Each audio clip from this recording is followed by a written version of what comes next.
Hello and welcome to Hearth and Hammer. We are a family-friendly D&D show, and we are super excited that you are here tonight with us, live on the internet. We're going to play some D&D, and it's going to be a lot of fun. We are currently in episode 24. Guys, can you believe it? 24. 24. Holy That is cow. kind of crazy. Yes, 24. I mean, like, who knew Just keeps going. we'd actually make it this far? Mostly alive. Yeah. Mostly Mostly alive. Parties Some are of us, only some of the time. slightly intact. Thoroughly exhausted, but Yeah. No, it's good. It's fantastic. No, you guys slept off the exhaustion from last week. I don't think we ever took a long rest.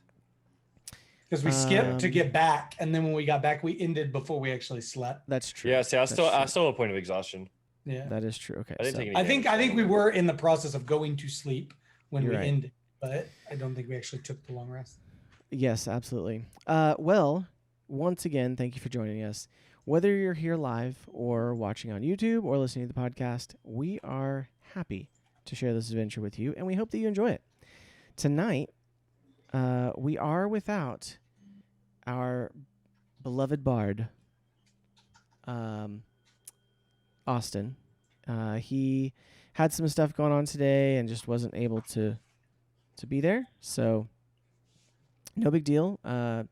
Definitely will keep him in our thoughts this evening, but we will be piloting Rowan for him. I think we can handle it pretty well. If you missed our last shows, they are being slowly uploaded to YouTube and the podcast feed. I finally got past the one that was slowing me up, that we lost a lot of the audio and video because of a power outage. So I got past that one, and now it is starting to get back to being uploaded. So look for a whole bunch of them this coming week. But you can check it out. You can find all the podcasts where you normally find podcasts, or check it out at anchor.fm/hearthandhammer. And there will be links to Apple, Android, Spotify, whatever as well. Also, don't forget to catch us live on Twitch on Tuesday nights, 9 p.m. Central Standard Time at twitch.tv/hearthandhammer. Also, I don't think anyone else is streaming tonight, but occasionally we have some of our intrepid heroes streaming as well. You can find Theoden Dawnbreaker, a.k.a. Reborn Crusader, at twitch.tv/Reborn Crusader. You can find Dr. Heals, Jace, our cleric, at twitch.tv/Dr. Heals. And occasionally you can find Austin, Rowan, at twitch.tv/AustinLCG. And you can find us all linked as well other places. Noah and Colin don't stream, but they have socials, and we'll list that at the end. So if you want to follow and chat with them. Also, don't forget to check out monumentstudios.net, because we love monumentstudios.net. They are amazing. And not only do they have incredible music and sound effects, but it is all royalty free. I don't know if I've mentioned that in a few weeks, but it is 100% royalty free. They said, please, nice. absolutely use it. All your videos, all your streams. They said they are making such high quality music that they have goals to have like what's it called? Like soundtrack quality music for you to make, like, you know, if you wanted to make like really cool videos or your own movie even, you could use some of their stuff. Really that cool. But they not only do they have just amazing stuff, and it is almost always on sale if you go to their site, monumentstudios.net. But you can also they have a soundboard mixer where you can mix and match all the sounds for your fantasy settings. It's amazing. It's incredible. Check it out. monumentstudios.net. Do it now. I don't know if you heard that, but yeah, cool. So then anyway, we also have tonight Sorry, I'm totally thrown off by things going on in the other part of the house. Anyway, let's get on with our adventure this evening. And we will go over to our intro. And then we would love for you to join us by the hearth as we forge a new adventure.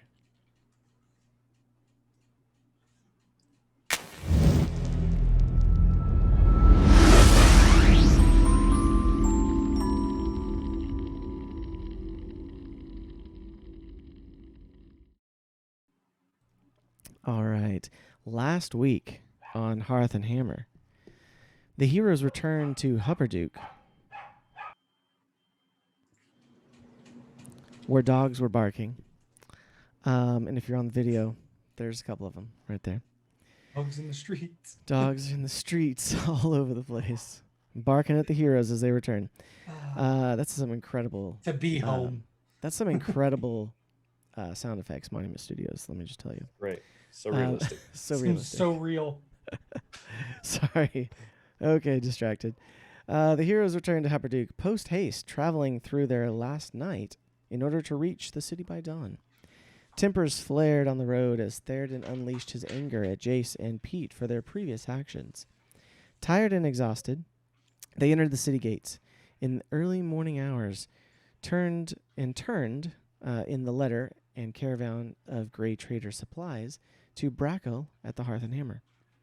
Rowan also reached out to Tanbar, his Firemark facility contact, about arranging to return stolen blasting powder and gun parts.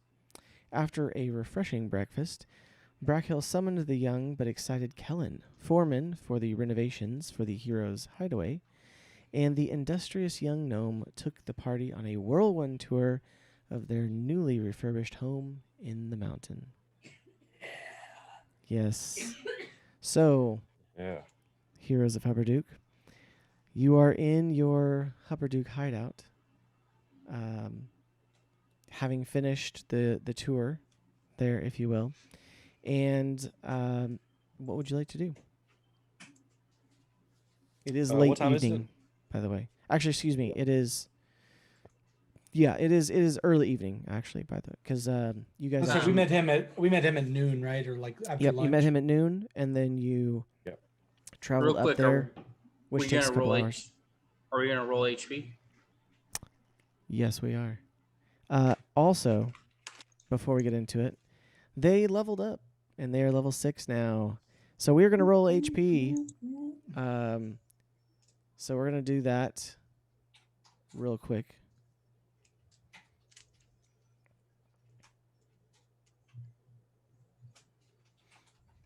Yay, grats party. Thanks, Mad Drop.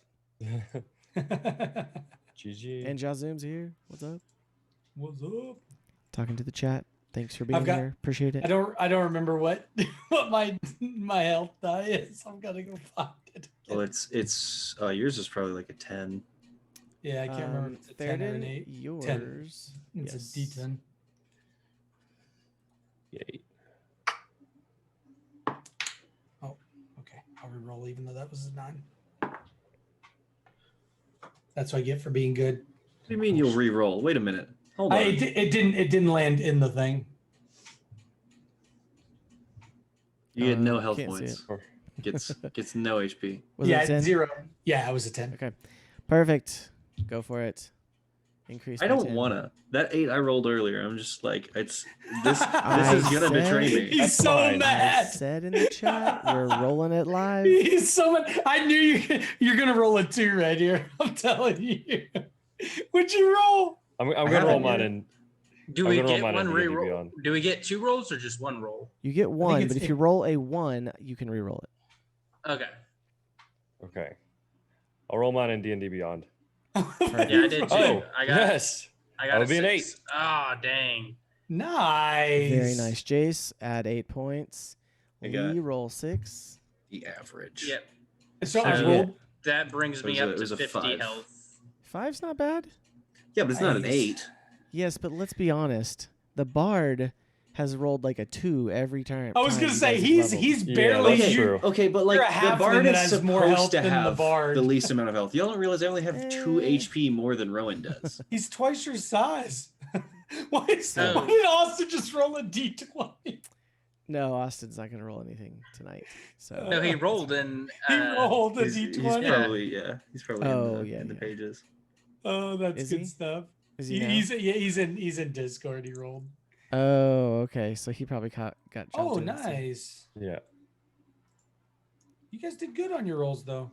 you can't roll a d20, Austin. Gosh. Oh, you got max too. He's See, still only got 8 though. Can we just talk about that? I Yeah.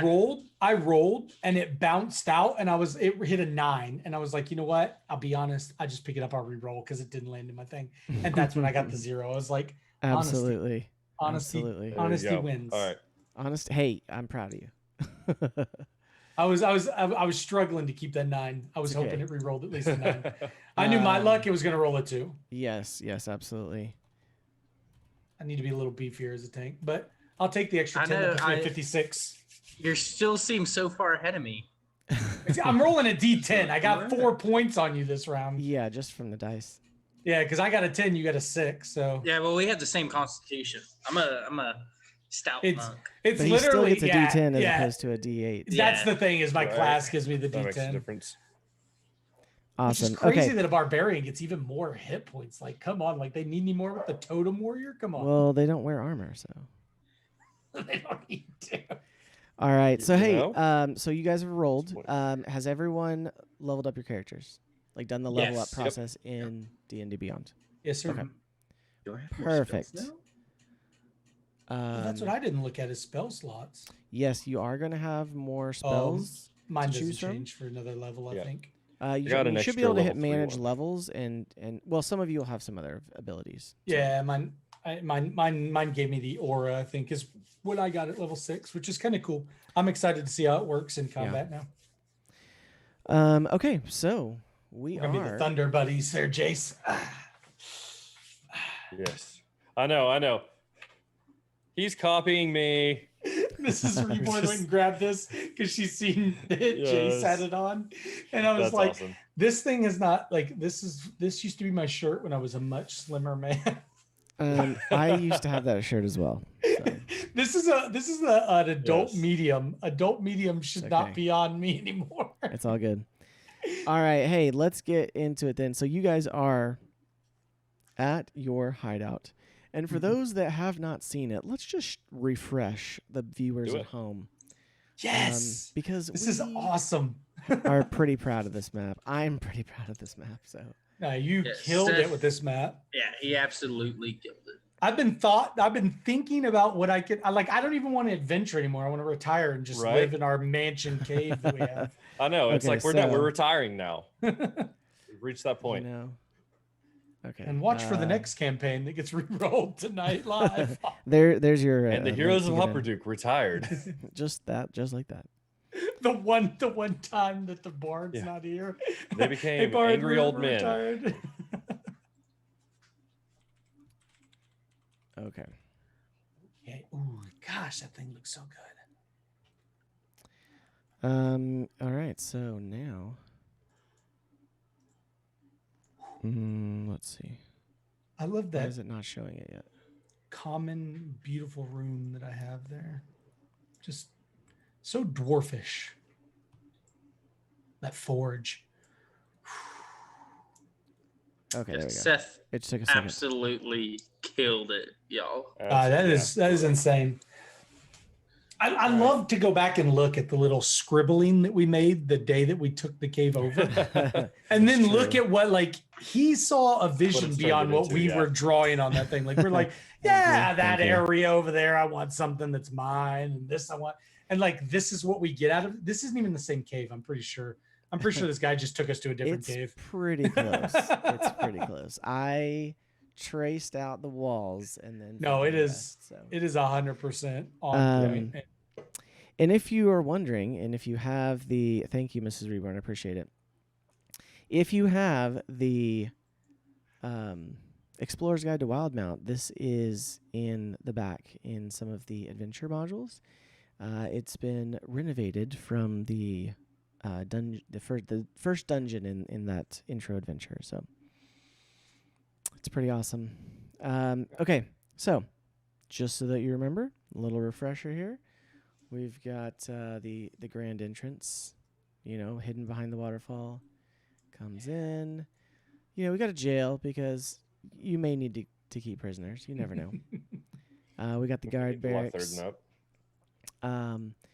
We've got the gunpowder room, and then the tinker workshop down here. We got the shark room. If you know, you know. We've got the kitchen, and then the study with a secret entrance that goes. I just back realized that you took every table out except for the only one that will fit our party is left. Like there's only one table to fit our party, essentially. Yeah, that's okay. I put one here for the guards, but there's also a bar. We opened up the kitchen. That's right. That's right. So there's a bar there now. So but yes, I also gave you secret access out of the cave, so you have a secret stair exit. Rowan's immaculately grandiose room. Grandiose. Then we have what used to be the giant forge is now a garden that Pete has planted. It doesn't have quite this many plants yet, but I went ahead and just put them in there. So it will. We got a place for tanning over there as well. There's some sort of tunnel. The players have no idea what that is. Tanning leather, by the way, not like a tanning bed to like get your skin toned. Oh, really? I'm pretty sure anyone would think that. Yeah. We've got Lee's room. Fixed. We've got some training grounds here again. We got to have the baths in the privy there. This is under construction, okay? So I made it look like it was under construction. But I'm thinking possibly guest quarters and a large dining area. You guys are going to entertain. Or Rowan will. I was going to say, yeah, exactly.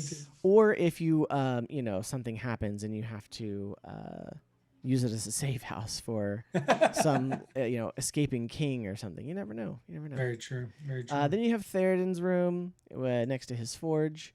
You have Jace in his triage area. And he also, I don't know if you noticed this, he has access to the main room now too, if you go through triage. So there's more areas here. Yeah, that's and nice. Then Pete's room with his blank space that I think will probably be Pete's little herbalism his shape-shifting area.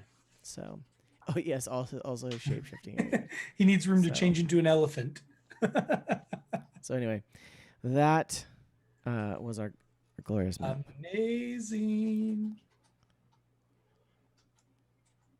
That's beautiful. That I heard a shout. Mm-hmm. Okay, so we will move back over.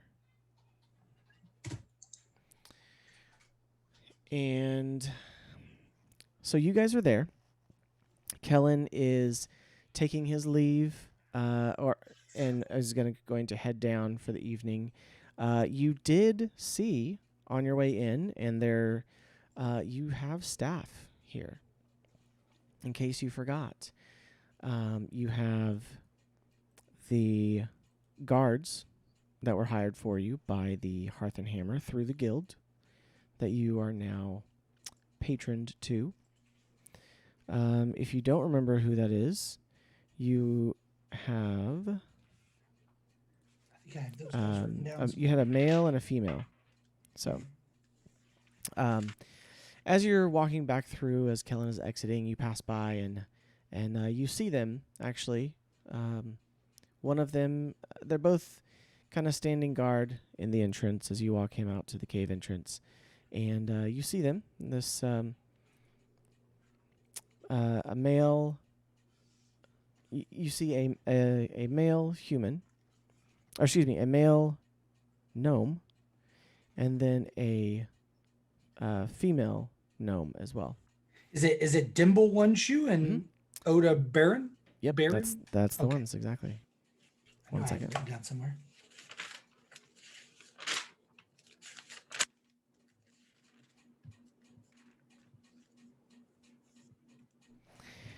Yes, so Oda and Dimble are there, and they have, on just some nice plain armor there at the gate.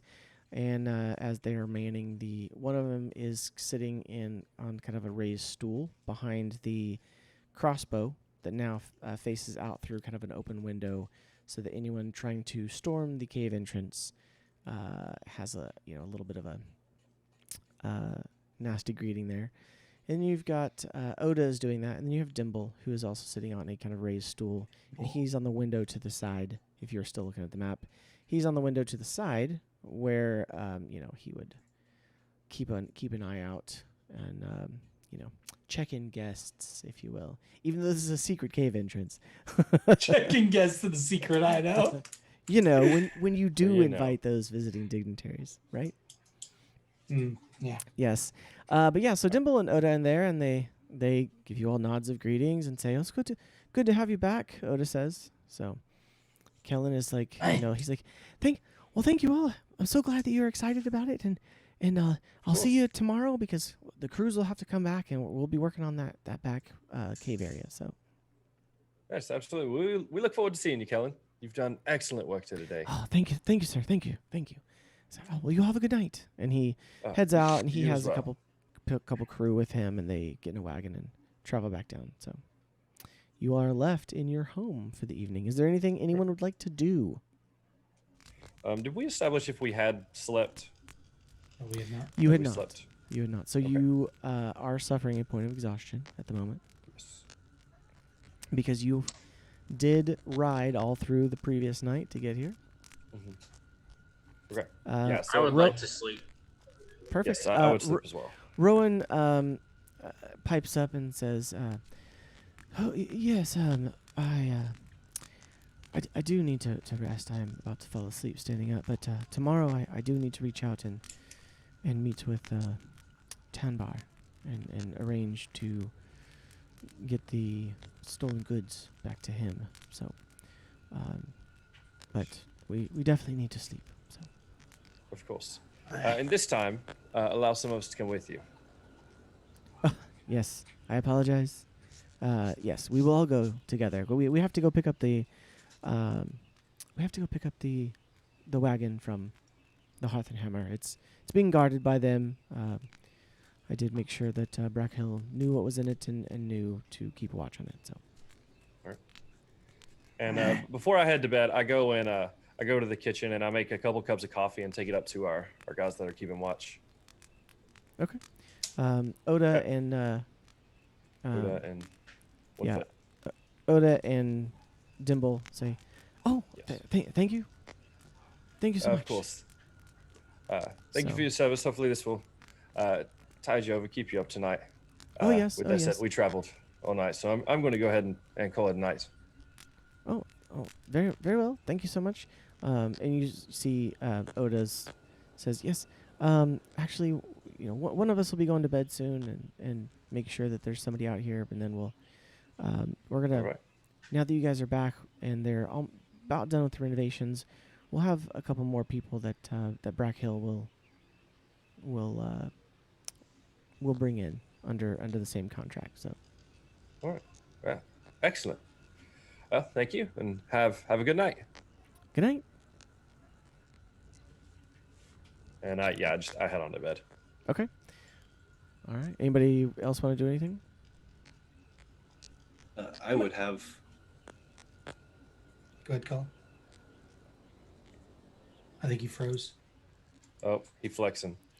He is flexing. Somebody clip that. That is one swole druid, Clip guys. that now. Yeah. He's like, yeah, I'll do something else. Oh. Oh Say- man, that Yeah. dude. That is the most swole halfling I've ever seen in my life. The Ducks Ethernet and everything. is betraying me tonight. Anyway, I was gonna say I So would have that's tried okay. to retcon remembering to get all of my dirt from the Hearth and Hammer before we left. Yes. And I'm gonna I- spend the I evening will planting my allow that. dirt in specific areas. And Okay. then before I go to bed, I'm gonna So you- cast plant growth. Pete, you So- do notice that there are a few plants already in there. Kellen, and he would have explained this before he left, but he would have said, we took the liberty of finding some of the, local flora and fauna, or not fauna, just the flora, Well, we took some of the local plants and some of the rarer ones that we knew were in the area and took them down there. But you can arrange them how you want. And so you saw like there was a couple trees, and there was a kind of like a freshly like tilled layer of dirt. Like they brought in some dirt, but there's also like But it's not Pete's dirt. they also so there was like a couple of trees, but and then some like plants. But they were all in those like pots, so like you have to like take them out and put them exactly where you want them. They're just kind of arranged in there in a way. Yeah. But as you begin going through there, you do hear the familiar. And Anwin is like, oh, this is marvelous. This is marvelous, Pete. I've never seen a cave with plants in it before. Neither have I. Well, that's why I'm so excited. Oh, this is fantastic. Oh, and the waterfall. Oh, and look over here. And she's just going from, like I said, there's probably a couple dozen plants and flowering trees and stuff like that. And she, as she's going, you just see like some of them like bloom like really big. And it's in her excitement, they're just like already like kind of bursting. The blooms are opening and stuff like that as she passes by. And so, between the two of you, she immediately starts helping you. And so you start going, and she's it's like, like let me help you. Tell me what you want. And so, if you continue to plant I'm just organizing and putting stuff in stuff that makes sense, and probably recognizing that some of these plants aren't in the soil that's best optimized for them. So that's what I've got my piles for. And then at the end of the night, I'm just gonna be like, Anwin, everything is set. It's time. And I cast plant growth over the entire area. Very nice. And she helps you. She helps you. You begin to cast it, and it takes you, you can't just do it like one casting. You kind of have to cast it over here and cast it over here. And she starts doing the same thing with her druid craft, a little smaller bit of an area, but she goes around and she's, you see the little shoots start to poke up and everything. And so pretty soon it's about 10 times more green down there, just in the amount of the 4 hours or so that you probably working later into the evening were able to accomplish. And so you stand back and you look and pretty pleased with it. So anybody else like to do anything? If as they go to bed, I'll probably go into the forge. Is the forge lit and running at the moment, It's or not is it just at the dormant? moment. It was dormant, but I mean everything is set for you to light it. I would kind of late, but whatever you want to do. I would probably just stir up a small fire in the forge just to get that heat coming out of it, just to sit for a little while and kind of contemplate everything that went down. Being that Morden is the the god of the forge, I would go there just to try to find some kind of understanding with why I'm put in the position I am at the moment and how I should be feeling about what's going down. Absolutely. So you do notice, roll a perception check. Oh. First roll of the night. Nat 20, baby. Nice. So you are, forge. You're very familiar with the workings of a forge, but even though this is not a forge that is yours yet, as far as how familiar you are with it, you lovingly walk through, touching the anvil, reaching, looking at the tools. They're sturdy but new tools that that the guild brought in as part of this furnishing for you guys. There are a couple of tables laid out with things that you would need, but you also realize that this guild is also from a town of tinkerers, and they've set it in such a way that you could light the forge and have it lit almost indefinitely with not lit to a point of working indefinitely, but you could basically lower Smoldering. it, and you don't have to worry about it going out. Oh. It's got the ventilation and everything, and the way they've got it, and you can like shift things in and out. And you know, by golly, you are impressed. It would definitely up Thurston's mood at this You point. would, you are impressed and you are pleased. Yeah, he would be very hard pressed to stay in the gloomy mood he's been in. This is where he's at home.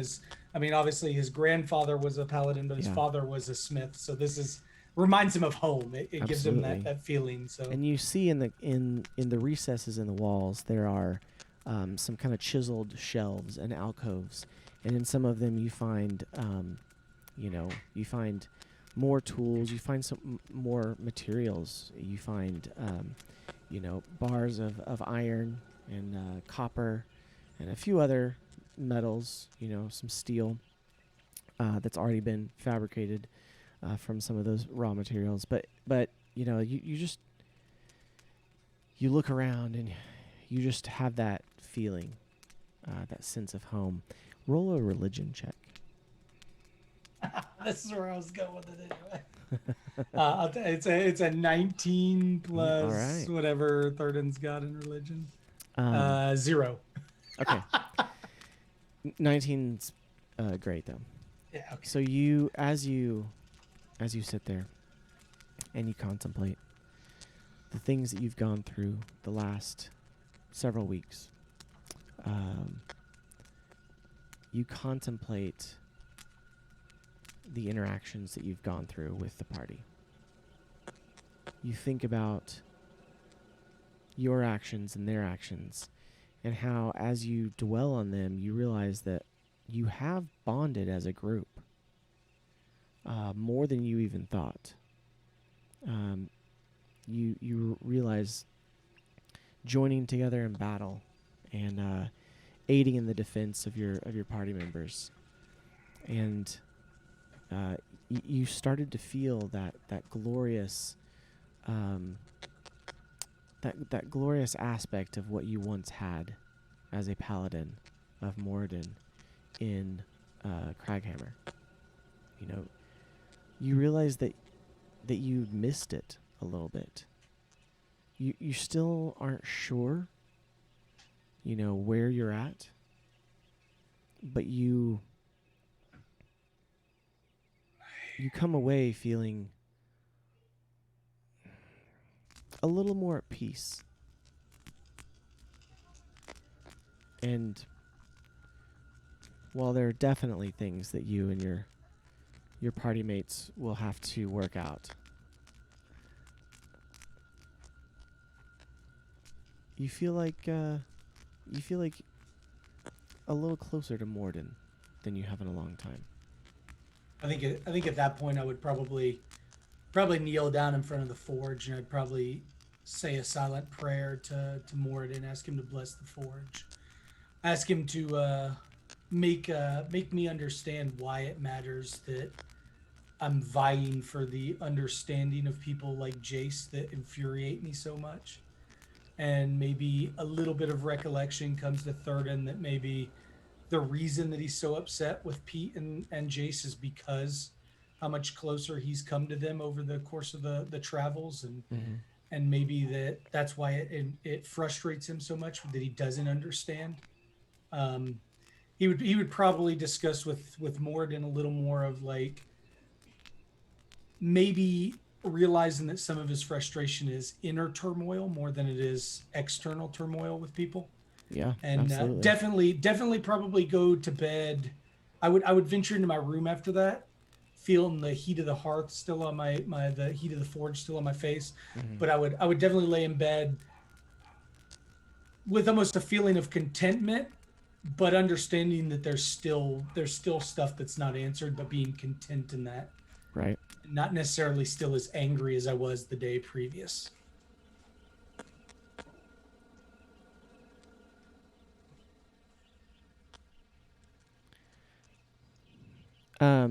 Absolutely. I think as you finally drift off to sleep, you almost hear that ringing of a hammer hitting an anvil, just slightly in the back of your mind. and it kind of, kind of lulls you to sleep a little bit. It's actually Pete just- nailing up some paintings next door. Yeah, probably. He's, doing some of that. So. I think Thurden Yeah. would definitely go to bed in a better place than what he walked into the cave in, for sure. Okay, absolutely. Lee, is there anything you want to do? So I will probably pretty quickly go and rest and do my 4-hour rest.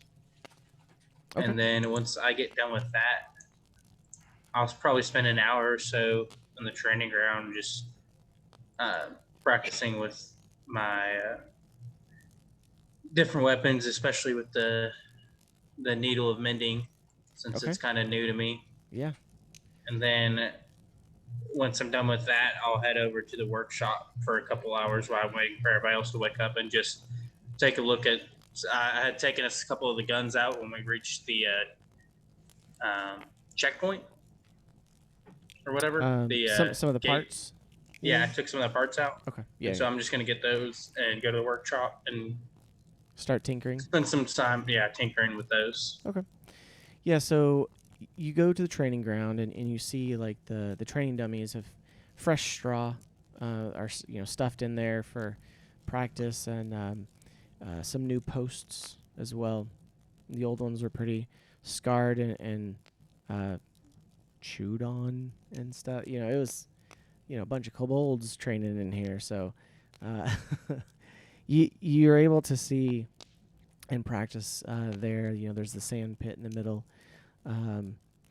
that was kind of freshly raked and cleaned, and yeah, you head to the workshop. You see there's a couple of chests there. They're empty at the moment, but there's some tools in there. There's a couple of sets of tinkering tools, some blacksmithing tools as well, because there is a small forge over in the corner. Just a smaller anvil and forge there that you would use for maybe the finer detailed crafting of any kind of gears and tinkering parts. So yeah, you begin to just look around. You kind of pull those parts out and familiarize yourself with them. And yeah, there's also some shelves and stuff in there. You kind of started to get a vision for what it could look like. So you could definitely see you and Rowan in here working on some stuff. So, Rowan, he just passed out. He was exhausted, and he went and he fell asleep in his king-size feather bed, with full canopy and 4-poster bed. He's got like 7 pillows around him. He's just he's sprawled out. 6 blankets for no reason. Probably No the reason. only one of us that remembered to take a bath, and he steamed up the entire room first. He did, Yeah. absolutely. He's that's another benefit you noticed being in the caves, where there were not only some of the old parts of the forge you realize had turned into you have like hot water that you can get readily available. So it's I don't know pretty what that's impressive. It's pretty impressive. It's for the forge. So that'd be so cool if it's a mix of forge heat and the waterfall that we have that fuels the rest of this. and see where I went there. So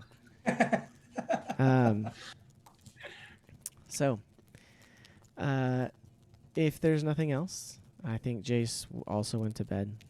Yeah. So you lay down in your beds for the probably most peaceful rest you've had in 2 or 3 weeks.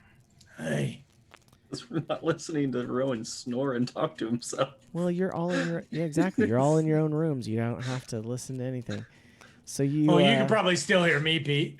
Well, you guys have doors, you know. So. The forge would probably drown it out. That's true. So go ahead and mark off. You can get rid of your point of exhaustion and take your long rest. Yay, long rest, no more exhaustion. Absolutely, absolutely.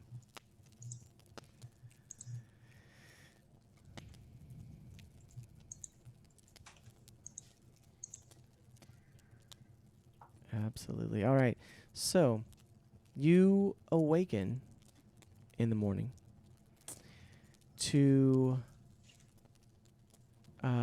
feeling refreshed and surprisingly everyone make a perception check. Roll different dice. Oh, 15 plus nothing. I got a 15. Okay. 30-20 for me. I'm gonna make one for Jace. Lee got an 18. All right, Jace got a 22. 22. Good lord. Goodness gracious. Rowan also, let's see. You guys have some crazy high. I have plus 0. Yeah, mine's so only 3. Austin got Goodness a gracious. natural 20 on his perception. So he Jeez. awakens, and since he got that, I won't even make him roll an intelligence score because I was going to make whoever got the highest make an intelligence score. Again, you all realize this wasn't your average renovation construction crew. Oh, These were a bunch of gnome Surprises. tinkerers surprise. from a town of tinkerers. And you awaken and you realize there's natural light coming in. Hey, turn off the lights. And it's not, you know, there was forethought that it's not directly onto your bed, onto your pillow and your face to wake you up. But you realize that there is up in one corner of your rooms, there is about a foot in diameter mirror. And there's a small hole in the ceiling of your room. And you realize that this is light coming from outside. That they, through the ventilation holes that were there for the forge and whatnot, they drilled more holes and they allowed you guys to have natural light in here. Pete, you run out into your garden. And you realize there is light flooding, morning light flooding this garden area inside of your cave. Oh, So he just got super happy. it looks like a well-lit, and not only that, but with what you and Anwin did the night before, it is vibrant, and you see there are colored blooms all over the place, and they are stretching towards the light coming from multiple areas in this room. So I sprint back to my room and I summon my familiar in my room. I like close the door and everything, so it's just the light. And I go, all right, I had to wait to show you this, but I really want to show you something. Come on. And I go and I cover its eyes and I open the door and I take it out into the garden because I didn't want to summon it out in the garden. And I just let it look around and everything. And while it's looking, I wanted to wait to show you this because this is your new home, bud. We've got this for you. and you see your little fox spirit companion, who now, as you've been working with him, he's started to be less and less of just a amorphous flame spirit, and he now resembles a fox. Hey guys. Tell me what he looks like. You're good. What's up? All right, I'm gonna have to go. Okay. Got a little one sick. Oh, Yep. I'm Sorry to hear that. But all right. Yeah, you're good. When you guys can play Jace for me, doing Okay. Take proud. care of him. I'll kill All him. right. I mean, I'll take Yeah. Don't Hey, let Thurden good. play Jace. Well, yeah, I'll Go play him. take care of him, man. I'll play him so Michael's not just sitting there yelling at himself. Okay, fair enough. Fair I enough. don't like you. I don't like you. All right, guys. Have a great night. All right. Night, See bye. ya. See ya. All right. Does anyone have a? I think his Another, little one. I think had Another a way fever to earlier. jump in here. On Yeah, I do not. I don't. We need more pictures of dogs. More dogs. More dogs. Okay. We can fix it after the break, so the video will just be a little off for the moment. Praying for your little one, Heels. Absolutely. Jeez. All right. So, describe what your fox looks like, Pete. He looks very much like how you would imagine the colors of fire. Even though he's becoming more material. He's got the like brighter light tipped paws that transition, like almost white paws that transition into kind of a light brown, an orange, like all the way through, and then the tips of his ears are black, where the back of his tail still looks like its own streaming flame. Okay. Yeah, I think the tail and maybe the I think the tail and probably the eyes are Yep. still glowing with a little bit of fire. The tail kind of like, it's not like a bright open flame, but more of just like kind of within, you see it as it shifts around. So It kind of like laps off of itself and Yeah, the a little little bits bit. of flame that are left. but as opposed to like the reddish brown standard red fox, it's this vibrant orange to dark red to white on the feet and the tip of the tail, with almost like a yellow in between. Absolutely awesome. So you and your companion, whom you'll have to name at some point, frolic through your mountain garden here. And Anwin comes in, buzzing around you. She zooms through the waterfall, splashing water, and is laughing. And as she goes, you see the flowers once again open even further. So, Theoden, what do you do first thing in the morning? So Thurden getting up refreshed, he's probably going to hear the playful laughter of a pixie and a halfling and something he doesn't know jumping around in this thing. He's going to probably go up and listen for to see if Jace is still in his room, and probably find his way towards the kitchen to probably see if he can rustle up some breakfast. So you make your way through. You actually notice as you come out of your room, because basically your room faces the hall to the triage.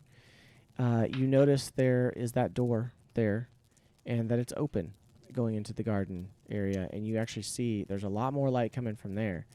There's some torches and stuff here and there, but for the most part, and they're not standard torches. They look like make an intelligence check. Oh, that's my strength. 15. I know I don't have a modifier for that. You've been around long enough. You know that they are ever burning torches. Oh. So What is this behind you? what? Oh no. Colin just has this weird fox coming over his shoulder. Yep. I gotta figure out the framing for it, but I'm trying to. So you're able to take a look at that. So you see that way, and you turn and you go towards the kitchen. As you get closer to the kitchen, you smell breakfast. And it smells amazing. You also smell hints of coffee, and which you know, like blah, whatever. It's coffee, but you know, it does have a decent morning aroma that kind of goes with breakfast. Gives that breakfast. You know? But you smell bacon, and you smell, you know, ham, and you smell. You know, bread. You smell fresh bread. Moradin has answered prayers. Yeah, and so you quickly pick up the pace and come around the corner, and you find, to your delight, that the kitchen is full of activity, and there are people. There are two people in there who are cooking. You also see Oda, the female gnome guard, who is now off shift, having worked overnight, and she is sitting at the bar on the end, and she's already drinking coffee, and looks like she's almost finished up a plate of food there. Arden immediately drops to his knees and just thanks Moradin for this amazing sight he's seen. And I would immediately start meandering towards the bar. She sees you and says, "Oh, hi, we've got some good cooks here." I can smell. Yeah. She says, "Come on." She said, "I'll introduce you. Hold on. We don't want to interrupt them, but I'll introduce you once they come over here." And you see these two people, and they're like, not arguing, but they're like, "Oh no, give it to me. I'll do it." Blah, blah, blah. And they're like going about, and you see, and actually you see a young dwarf male, who is there, and you can tell he's young because his beard there's no gray. It's pretty short, but it's there. Young man. It's there, and he has like ruddy red cheeks and kind of like a reddish brown hair. And he's got an apron on, and then you see you actually see a human male who is also there, and he is big bellied, got like the long apron, and he's telling the dwarf kind of like what to do a little bit. Like you can kind of tell he's the senior of the two cooks here. I mean, he's got like big chops, mustache, going, kind of goatee but the chops coming down, and he's, going a little bald on top, and not too bad, but like, he clearly likes to eat, and he is, instructing this young dwarf in his vision for breakfast, for the first breakfast and you can tell, like, he's like, now they're going to get up. And we've already had the cleric come out here, and he's gotten some coffee, and he's already gone out onto the mountainside to pray, and so we should expect the other four to awaken here at any time, and so we need to be ready. And he turns and he actually sees Oda, who's like, she's a gnome, so she's not very obvious, but she's like. She's obviously doing this, but it's like this from like about a foot above the bar, and he's like, oh, Master Dwarf Theoden is here, and he brings it over. He's like, one moment, and he comes over and he's indicates a place at the bar, and he comes and he sets this heaping plate of food with this fresh loaves of bread, and has he's got a, some sort of like, what you think is probably, like some mutton, actually, as well as some bacon and some slices of ham, and then you see like a big pile of scrambled eggs, and man, this is the life. I'm retired today. Okay, so when I walk up, I guess I would introduce myself to them. Obviously knew who I was, but I would ask for their names, so Sure. I can find out who they were. Since they obviously are going to get a pay increase from Thurden. I mean, He says, you introduce yourself, and he says, Hey. "Oh, it is a pleasure to meet you, sir. My name is Garner. My name it's Garner. And this here is my young apprentice here, and he is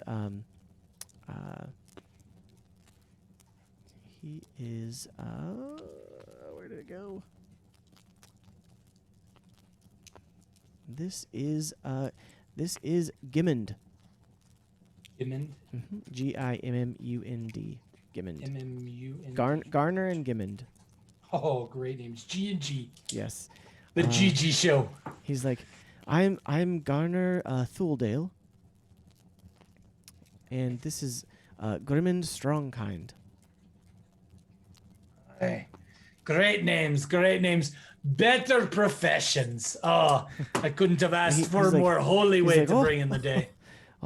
You're too kind. You're too kind.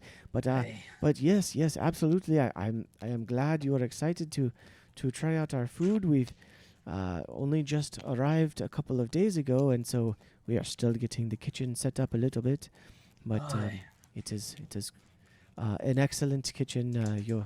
Your craftsmen were expert at their craft, and it's going to be good here. That they were. I hope you're just as an expert in your craft. Aye. Well, I'll let you be the judge of that. So far you have me blessing more than has shined on us today. And Gimmond says, "Yes. I hope you like the mutton. It's specially prepared today." And he's Fresh mutton. It This is- reminds me of the homeland. oh yes, absolutely, sir. And he says, and I don't want to presume, but what would you like to drink with your breakfast? I bring the stoutest ale you got. It's only one Jesus. thing a dwarf drinks in the morning. And he reaches down and goes, thunk, and he's like, I thought you might want that, so I had it ready, but just in case. So I think I've died in my sleep.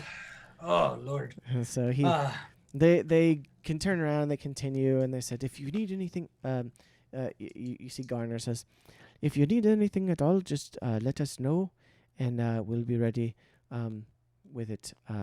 Obviously, it probably won't be quite this resplendent every day, but it'll still be good cooking. So I myself am no king, so to eat like one even today is a blessing. But I will need one other thing from you. yes, absolutely. So what is that?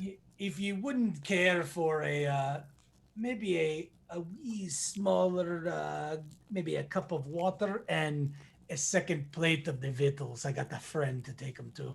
Oh yeah, yes, absolutely. And so he, he says, you turn around, and you see like within just a matter of seconds, it's like, and they bring it out, and it's ready there for you, sitting next to yours on the bar there. Hey. So, yeah. So they continue going about, finishing up their cooking, and are getting everything ready there. So. And just Thurden would have asked for this completely absently minded, like unbeknownst to any hard feelings that he felt about anybody the day before. He would literally just want to share in this bountiful feast with his breakfast Of buddy. course, So of course. I would like in both hands in as clumsy dwarven fashion as absolutely possible, scooping both cups and plates and just like jogging as quick as I can with my little stubby legs, heading towards where I know my breakfast buddy, druid friend is going to be, and I'm gonna head Yeah, post-haste probably into the shouting as you go through the halls. screaming. Pete! Yeah, We're absolutely. in heaven, Pete. Yeah, so make Where's your God? make a dexterity check. Oh Lord. Make sure you don't No. spill anything. Okay, hold on. 12 plus 1, 13. Yeah, you're fine. Okay. You almost spill something, but you know it. You got it. You slow down when you realize that you're about to spill it. So, because this is too precious. So, an intelligence check to see if he remembers that there's sharks down one of these hallways. No. I'm not going that way. I would definitely They're be going. covered up. They're covered up. Absolutely. Why would you want me to send your food to the shark? I don't, but you gotta admit that'd be funny. No, Just falling in. I'd No, cry. how long have you been awake? You've been awake longer than everyone else. So at this point, what are you doing? So I would like to go ahead and break out the leather and start trying to work on the what is it called? The dang thing for the gun. The holster. Yes. Yes. Okay. So you, before everyone is awake, is that what you're talking about? Like before then, probably? Yep. Okay. So in the very early morning, you do start to notice this natural light coming in. And you realize that there's a good portion of it pointing over to what is the tannery section of the main cavern. And you see there are several racks for tanning hides. There are chests and barrels. There are tools of the trade for you there for leatherworking, as well as some tables laid out for you to work on. And so, yeah, you very easily you go to work, and it's very peaceful. This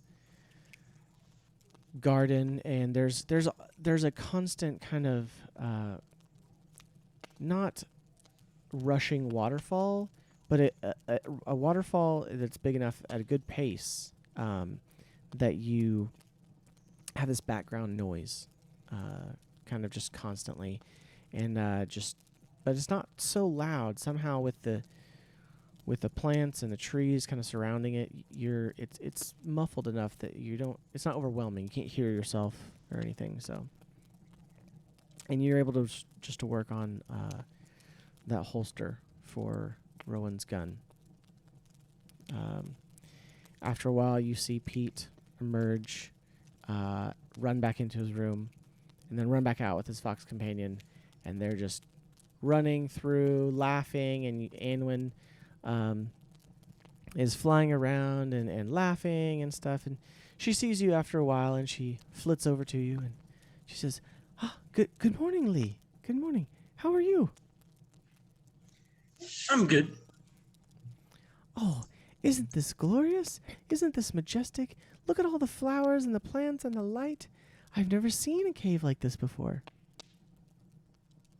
I take a second to kind of look up at everything and just take a moment, take it in, and it is pretty marvelous. Isn't it? Oh, I'm very glad that I came with you guys. This is a fascinating place. And so she kind of giggles and flits off again, and she's just going through, like I said, there's 4 trees, and she's making figure eights and loop-de-loops, and she's just going in and about them, and everywhere she goes, it's poof, poof, poof, shoots are blooming and everything. So is there anything else you'd like to do?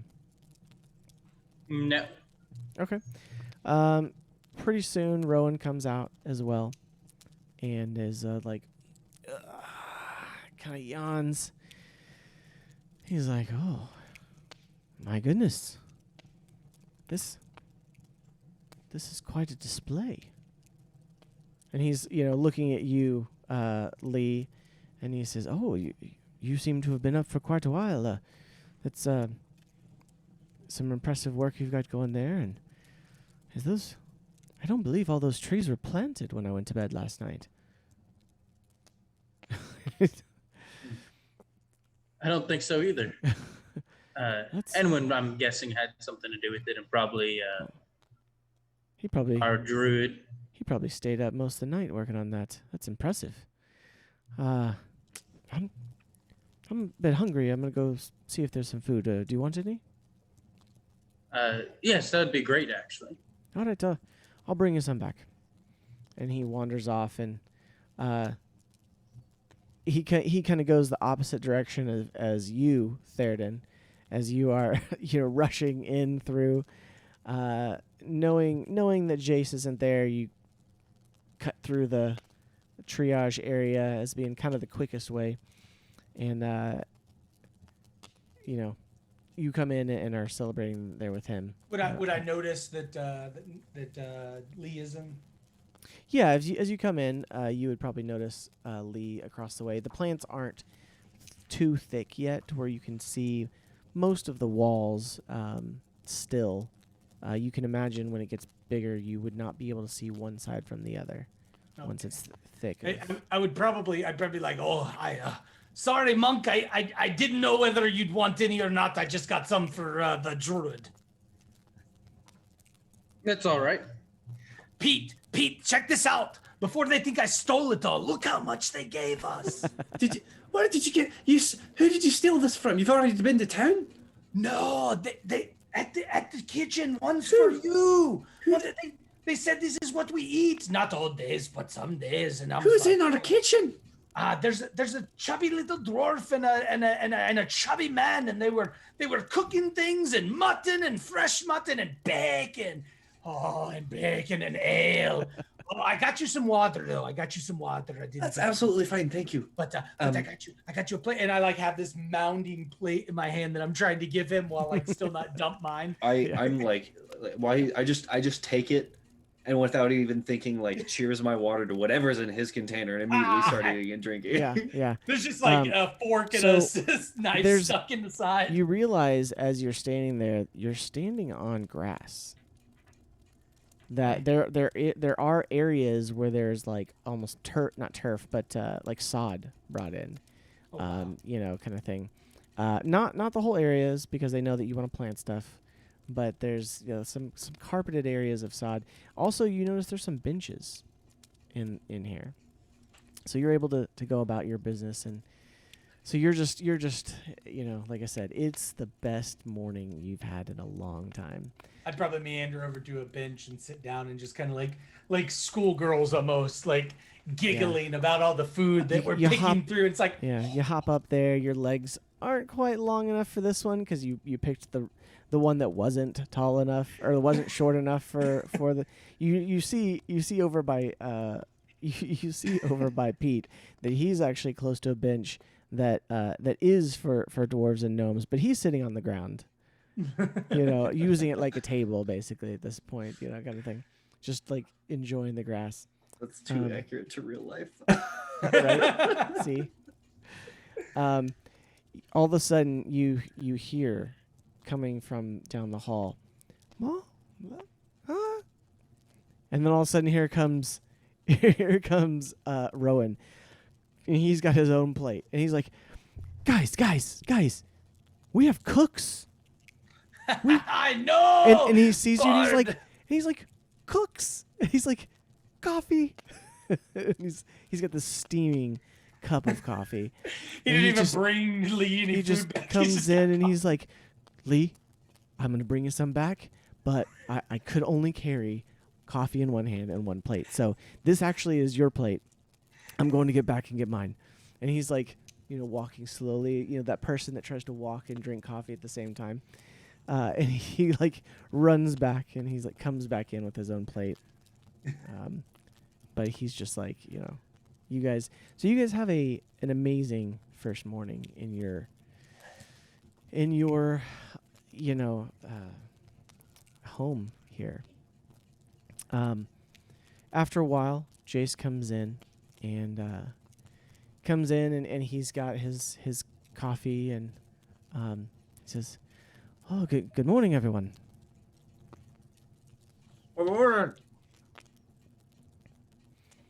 And he says, "So you all have met the cooks. They are quite impressive."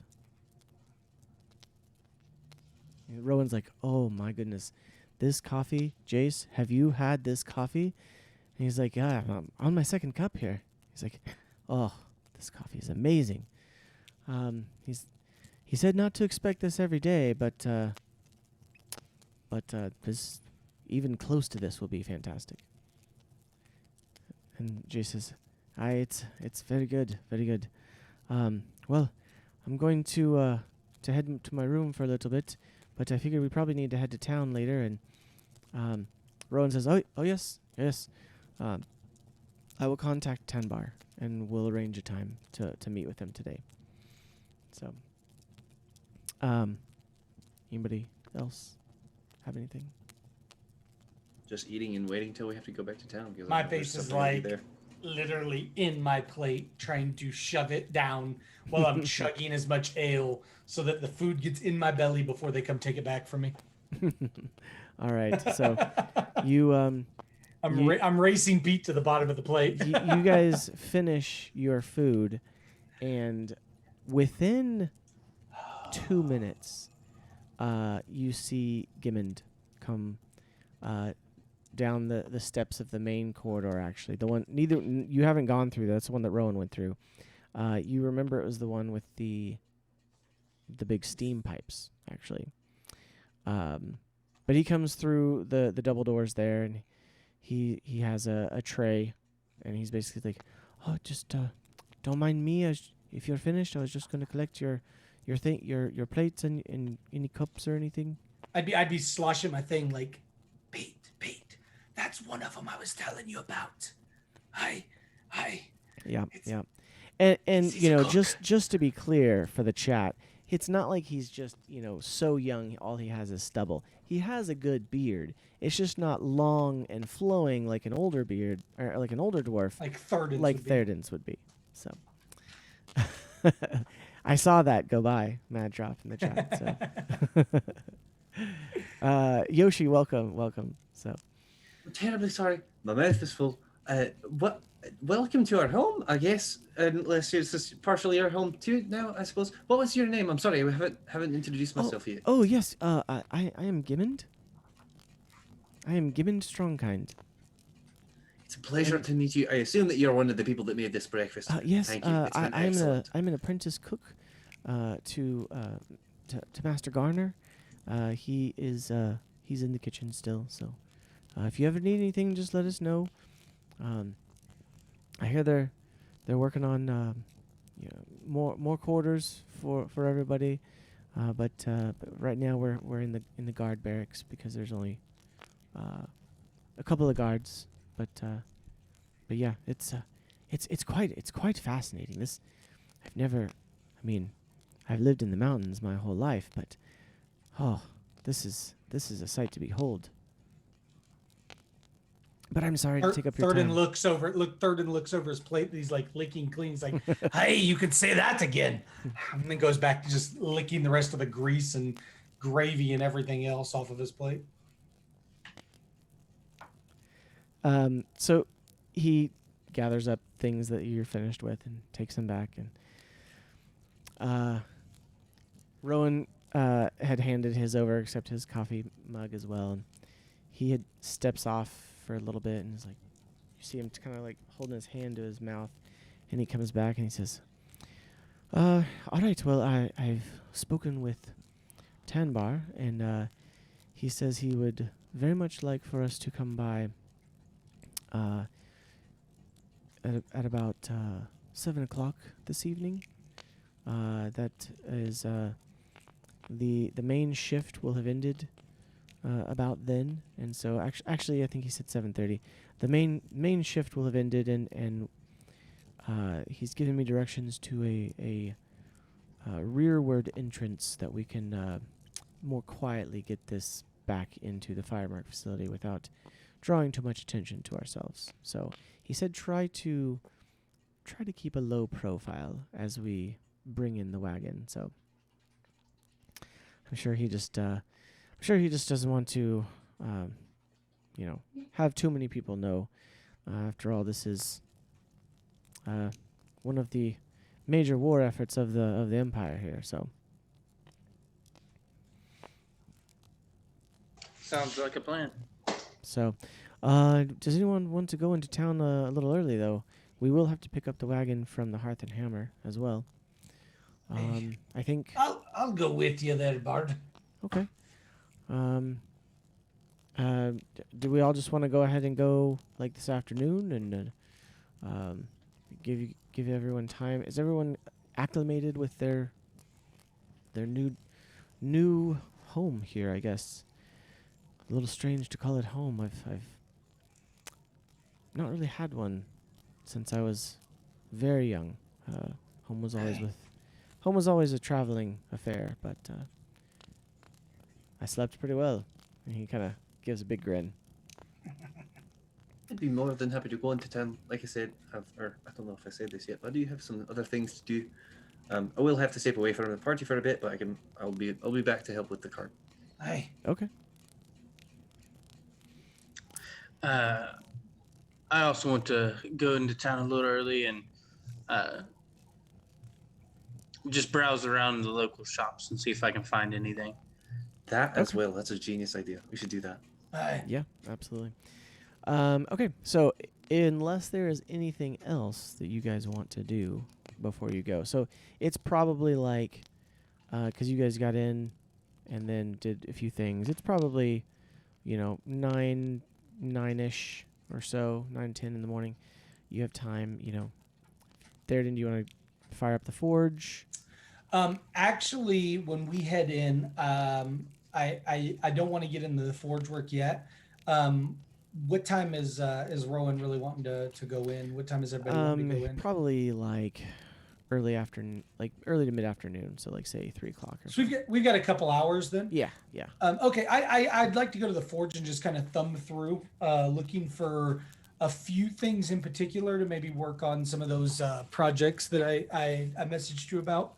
Because they would definitely be on Thurston's mind after last night. So he'd almost want to just go look through and try to find something that would speak to him that's what he could use, and Okay. And he would definitely be looking for something a little, not necessarily like rustic looking. Sure. He'd probably be looking for something a little more ornamental looking. Would still look for like some good steel bars maybe, and some mainly though looking to see if he has any other kind of other metals that he could Yeah. jazz it up. You do find some steel, not as much, but you do find the materials to make more, for sure. Okay. You also find other metals. You find some, some copper and some tin and some iron, for sure.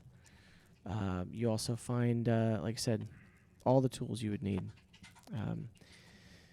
Like I said, you are being patroned by one of the crafting guilds of the city. So, Do I make any progress with the holster and or gun? yes, I would say we haven't talked to the specifics of crafting yet.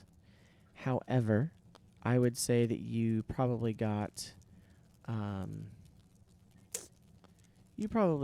about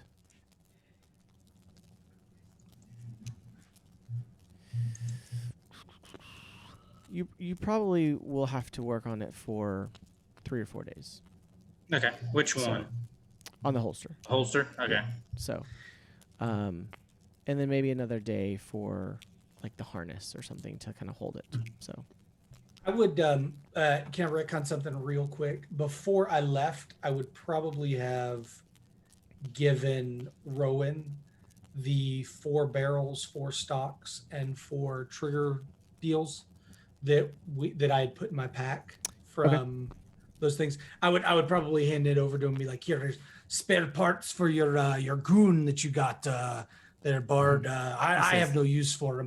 he says, "Oh, thank you very much, Theoden. Thank you very much. Hey, But seriously, it is called a gun."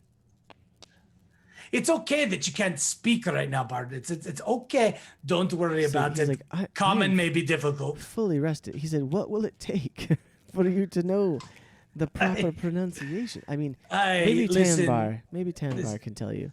Listen, I understand you're He just kinda chuckles. a wee lad, all right, but it's okay. As he's like twice your height. And he Thurston would just walk off thinking about the forge at this Sure, point after sure. he's dropped it off and like walked away. Okay, so no, that's fine. So you do that. For brevity's sake, you guys kind of get what you want done, and before we go into town, we'll take a break. Hey. All right. So we will be back shortly.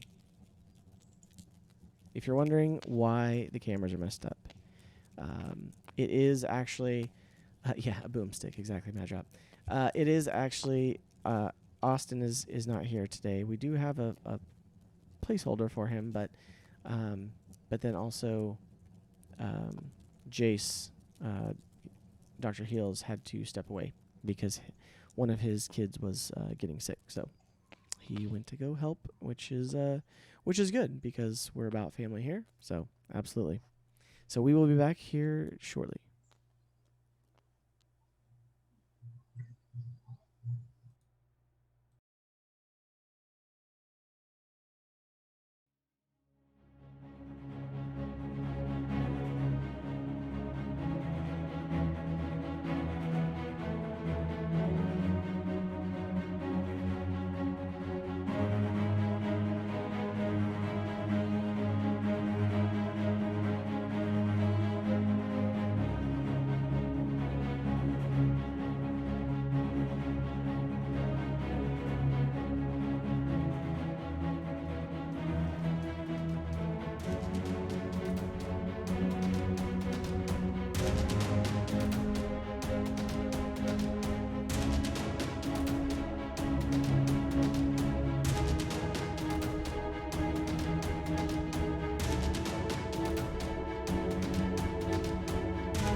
All right, we are back. Quick snack, quick little break there. Sorry, I was showing my snack off to the rest of the party. So Dot's pretzels are amazing. They're from North Dakota, actually. North Dakota. Yep. So, all right. So you all go throughout some things throughout the rest of your day. You work in the garden. You work on the leatherworking. You explore a little bit, and then you, mid-afternoon, about 3:00, you guys head into town. It takes you a couple of hours, so you get there probably 4:30, close to 5:00. But once again, Hupperduke is a city that works long hours, so they don't get off till about 7:00 for their main shift, and so you have a little time to spare. So, Noah, what would Lee like to do? In town, Yes. just stroll around the shops and just kind of peruse to see if there's anything interesting, any magic items. I know there probably won't be any, but Go ahead and roll. Let's see. Roll an investigation check. 12. Okay. With no aim, you kind of wander around a little bit, knowing you're going to meet back at the Hearth Hammer at a certain time, and you definitely don't see any shops that would have magical items, but you do come across, one area of town where there's some almost like an open market. And again, you guys are in the upper part of the city. If you recall, there's the lower part and the upper part. And yes. And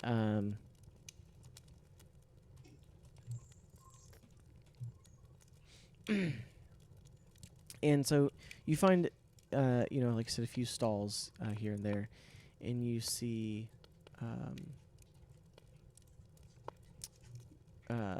people just kind of selling some various items here. Is there anything you want to look at Yes. specifically? That answer.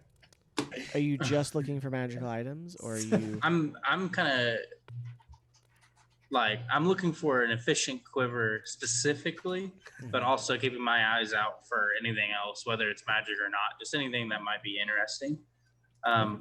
Also keeping an eye out for sure for potions and possibly any type of weapons that aren't necessarily common. Okay. Yeah, absolutely. You are able to find. You said you're looking for different weapons. You said. Yeah. Okay. You're able to find weapons. You're able to find a bunch of places making weapons. The difficult part is finding someplace that's selling them, because once again, this is the industrial center for the Dwendalian Empire, and they are something that is definitely, they will sell their surplus for sure to locals or people coming through, but it's not like they're making them a lot of times for that, because like I said, whole town is geared towards industry. So let's see here. Trying to pull up my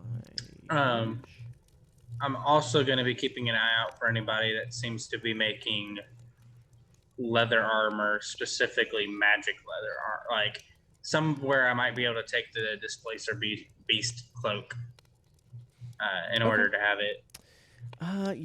With the roll of 12 in the 2 hours that you have, you don't quite find anything. You don't find anything any place that could enchant it or anything. You think there might be some place, but in that short amount of time, you feel like there's probably something out there. You'll just have to spend more time, like maybe a day looking for it. Mm-hmm. So, but was there anything that you did want to look for? Anything, any personal items, anything? If nothing else, you could definitely look around and find, places with some basic martial weapons, not just simple weapons, but Mm-hmm. you could find places that have some basic swords and spears and like shields and stuff like that. And so, if there's a specific weapon you're looking for, I was just gonna look for anything that was kind of uncommon, but if it's all just your typical weapons, then I'll probably just in the short amount of time continue that you on. look, there's probably not a lot. Like I said, you kind of are just taking everything in at the moment. Mhm. You'll have to do a probably more thorough investigation later. So, Pete, where would you like to go? I know where you want to go. Before I depart there, and on the way back, I'm probably going to be like going through some of my money and everything, being like, "Hey, has anyone found any sort of gems or anything in our adventures that are where I might be able to find some? I think I'm going to need some for some of the spells that I can cast later." What kind of gems you looking for there, Druid? Well, the only time I've ever heard of it, I think diamonds were used, so that's probably what I'm going to be looking for. I hold on a sec. I've got something here, and I'm gonna rummage to the very bottom of my sack where like I would have just like let things fall and drop as I didn't use them, and I'm gonna come out with the little pouch that I found them. And I'm gonna thumb it open and be like, I think I got the something. Here, and I'm gonna pull out the flawed diamond and just kind of toss it to him. Can you use this, Druid? I think I can use some of this. Yeah, he'll probably. Hopefully, I won't have to, but yes, thank you very much. I put it to good use. Okay. So you take the diamond. That's you can tell it's rough cut. It's got some flaws in it. So you think that it would probably it's probably worth about 100 gold. That's what a flawed. I was gonna say, is that what you had? I couldn't remember what I. Yeah, I've got 4 opals at 25 gold each, 1 flawed ruby at 75, and 1 flawed diamond at 100 gold. Okay, perfect. So yeah, so that would be 100. In order to cast Revivify, I know I need have 300 worth of, but not a So. 300 gold diamond singular. So right. That's what I'm looking for. It could be that, but it would just Yeah. has to be 300 gold worth of. Just trying to save him the gold while we had it Yeah. in my bag. Thank you, Thurman. sure. I think I'm going to need a little bit more than this, so I'm still going to look for it once we get into town. But this is really going to help us later, I think. Okay, so you want to look for some place to try to pick that up? I can do. Yeah, I'm going to look for more of that after I go to the lay of the land and talk to you. So all right, I'm so you're pretty head to the sure lay of the Pete's land. going to own this shop before long. I don't know. The owner may have something to say about that, but He's just going to buy them out. Pete spends okay. no money. So you show up at the lay of the land next. Pete. Yes. Okay. So you head to the lay of the land, and once again you enter into the shop, and it's like greeting an old grandmotherly friend. Zindasa, the female human who's there, she's like, "Oh, it's so good to see you again, young sir. So glad that you could join us. What I have that list for you, first of all. Thank you. But then also, just how are you doing today? You know, I feel more rested than I felt in a very long time. Thank you for asking. How are Well, you? that's fantastic. You know what? I've been fantastic. It was a beautiful day this morning. We had a little bit of a mist rain this morning, but then it was great. It was great. But yes, here's a list. Let me grab it for you. And she goes around the counter, and gets, pulls out of. She's got like, one of those. She's got one of those apothecary type, drawers behind her. All the little drawers, drawers, all the little things. And she reaches over and she pulls out kind of one of the bigger ones that you can tell she has papers in. She pulls out like a piece of parchment about this big, and she says, "Here you are. Here's the list. I have everything you need for your basic healing potions, but for probably crafting a certain amount of them, and then I do have some for sale if you want a finished one already.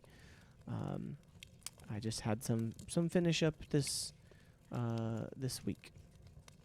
And do you have any of the materials for any of this that I could go ahead and buy? I do have the materials for your standard healing potions at the moment.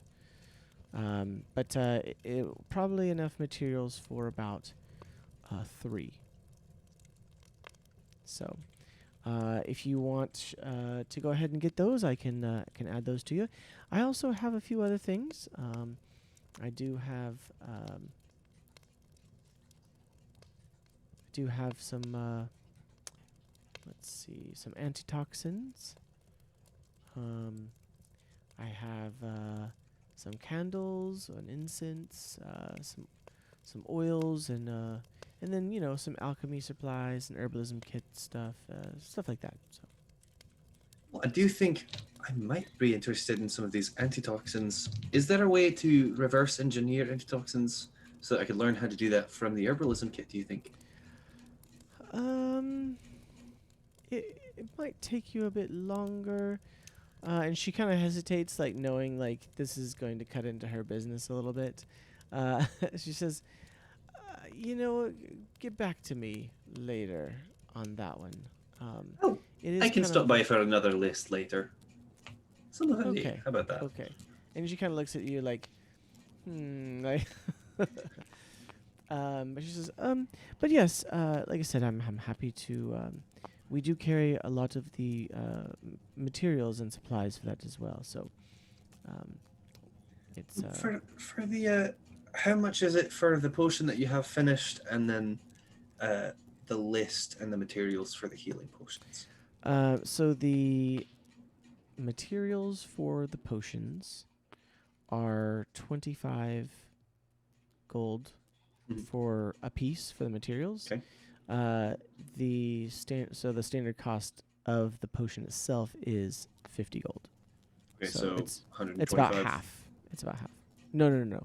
For everything. Oh yeah. If you wanted to get the healing potion that's already there, and then the 75 gold of materials to create 3 healing potions, it will be 125. Yes.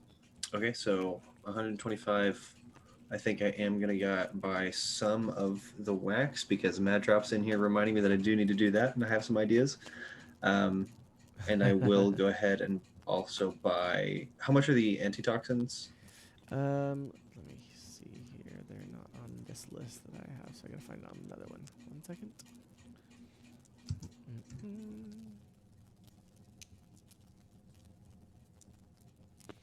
Okay. So... here. Druid side hustle. Do what? The side hustle. Mad drop. Exactly. No, we're not going to give up on these scented candles. Nope. Pete's gonna have a whole business.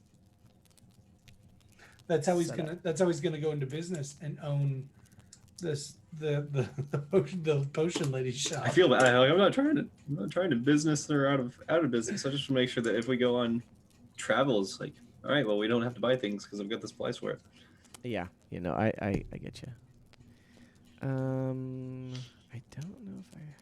I just realized I have a ton of weight on me of just useless stuff that I've picked up. Yeah. Yeah, you could probably find a place to unload some of that. So, if you want to look up the price later and we can retcon whether or not I bought it, that's sounds fine. great. Perfect. Okay, so yeah, for the we'll just say for 1 antitoxin and some candles, it'll be an extra.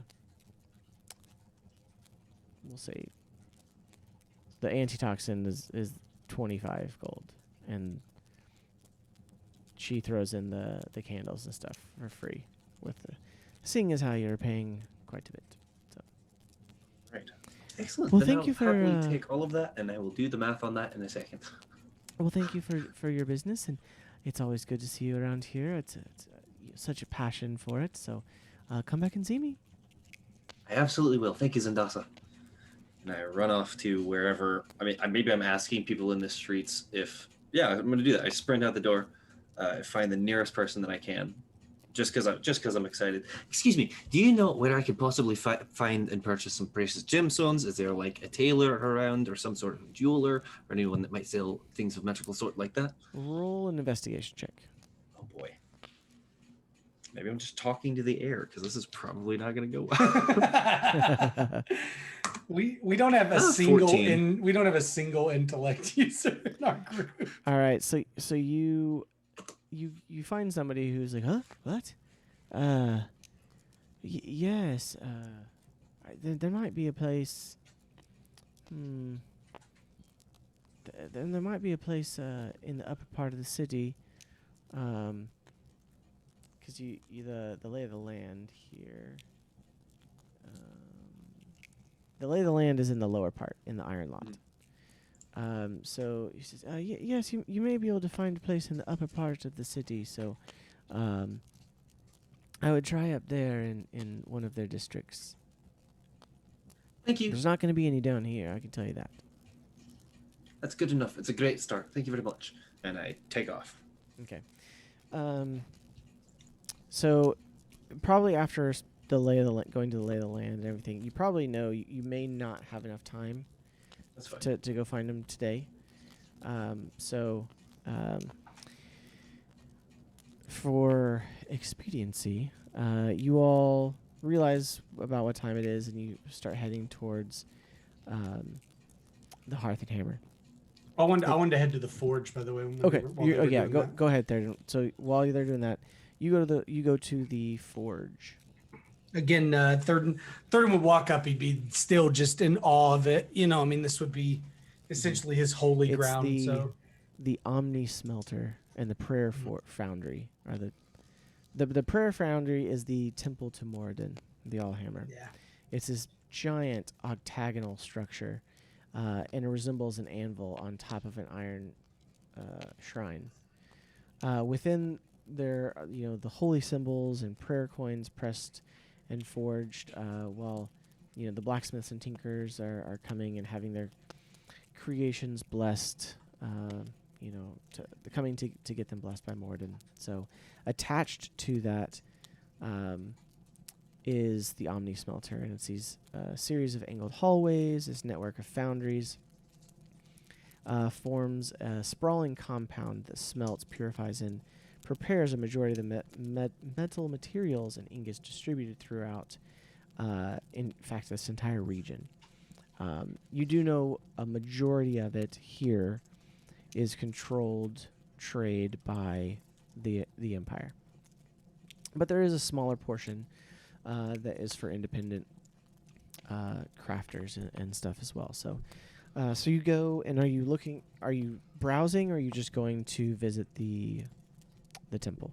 A little bit of both. So what I want to do is I want to head towards where maybe I could ask some people if they have some not really rare materials, but like rarer than just your common iron and stuff. Just like, I don't need a whole lot of material. I'm looking for maybe scraps that they haven't used in things, or just some, maybe a little bit of mithril that I could get my hands on. As well as no, that's what I need to do there first. So I'll be looking there. So I'll probably be looking for a some kind of crafter that's using more. I know it's not super high end stuff, but I mean, I would figure mithril's probably semi uncommon around these areas, I would guess. Mithril being a more roll common an intelligence check. 14. I don't have anything modifiers for it. So it's not a super high DC. So you know that you can you can find certain materials readily available in most markets. You do know mithril and other precious metals are harder to come by in the Empire. Not as much just because of their rarity, but also because they get used up pretty quick. They get used up. They're not in circulation as far as like free trade, and not because they're controlled by like it's illegal to have it or anything. It's just, you know, this is a nation at war at the moment. Right. And that's why I'm not going to look for a whole lot. Like, sure. Like I'm saying, I'm probably looking for like leftovers that someone's, you know, smelted off and forged out of pieces they may have messed up or something that I can reforge. Roll an investigation check. All right, I'm not going to roll that one. That one's bad luck. Oh, nat 20. Okay. All right. So you find one bar of mithril.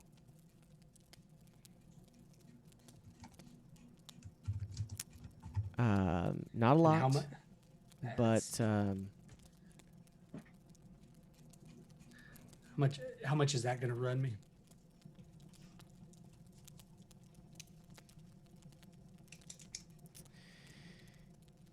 Let's see. All of it. It's gonna cost Mithril's not that expensive. Sure. I'm not expecting to make a weapon or anything. One bar is probably going to do more than what I need. So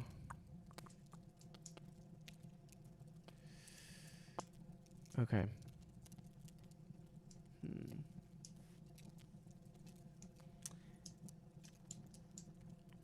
So one bar, and for mithril, you know that a lot of times the bars are smaller than other. Right, they're little. things Yeah.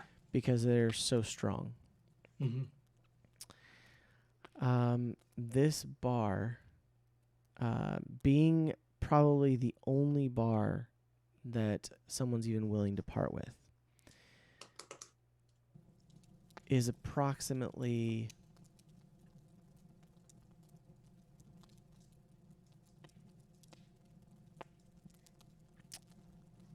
$3,500 gold. Gotta be kidding me. Good Lord, junior prices. Okay. You realize that it's anywhere from probably $1,500 to $2,500 per pound.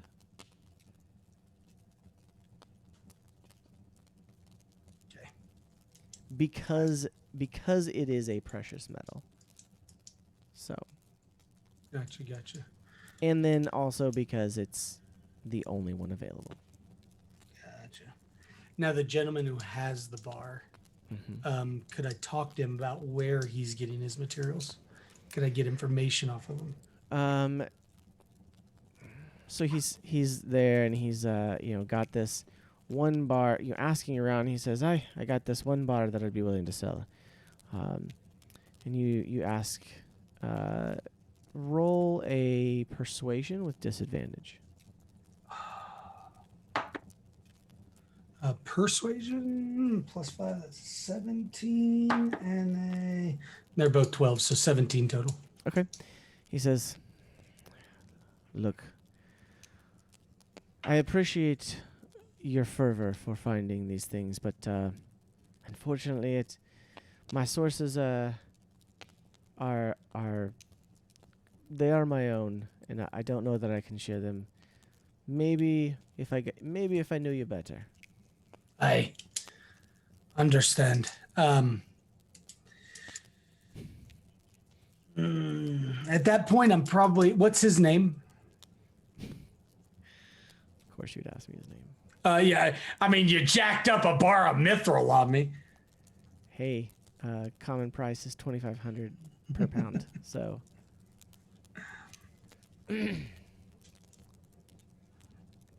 That is from the D&D Beyond forums. Thank you very much. I'm literally just looking to make a stinking small charm out of this stuff. I know what you're trying to make. Yeah, I know. That's all right. You No, know. this is long game stuff here, so it's like my adamantite. Sure. So That I know I you're won't talking see to for a this. long time. You're talking to this kind of grizzled old gnome, Okay. and he says, "My name's my name is Lipos." Lipos. You got the last name Lipos? Or you just go by got Lipos? I got one, but Hey, you can just call me Lipos. hey, good to go there, Lipos. I'll be coming back and seeing you shortly. Let me discuss with my friends some stuff, and I may come back for some more information. Maybe I'll find you in the Hearth and Hammer, and I can buy you a round or something. Okay. I appreciate all the information so far today, and good foraging, sir. You as well. And when you're ready to buy, I'll come back and check. I may have it Aye. yet, but no promises. Aye. And then I'm probably gonna head to the altar, Okay. What do you want to do there? and I'm gonna walk up to it for a few minutes. I'm just obviously gonna stand there and kind of adoration, kind of trying almost kind of force that reconnection with Moradin that I felt the other night, and kind of just like try to get my questions answered to him. And at that point, I'm just going to kind of kneel at the altar, say a silent prayer for help and for guidance, and I'm gonna leave a couple silver right there at the thing and just kind of walk off. Okay. All right. So you all return to the Hearth and Hammer, and Brackhill is there, and he's like, "Oh, so how do you like the place?" It's fantastic. I thought you would like it. I'm glad you do. Kellen's been working pretty hard, and I thought you also might approve of the cooks. He looks at you, Theoden. Yeah. Aye. Honestly, my biggest question about the cooks is how are those guys being paid for? Because I know we were getting a certain amount from, working here and being adversaries for, or being Aye, friends. absolutely. They have a fee, and if for some reason the contract you all aren't able to pay, the guild can pick it up, but it will come out of any of your commissions later. So, but yeah, they've got the price for a contract as well, and but it's nothing too pricey. And it's mostly taken care of right now. Like, they'll get the percentage of whatever we earn, something like that, but for now they're paid for. Yes. For right now, they are paid through for the next 3 weeks by the guild, and then that should be more than enough time to get everything finished up on the renovations. So.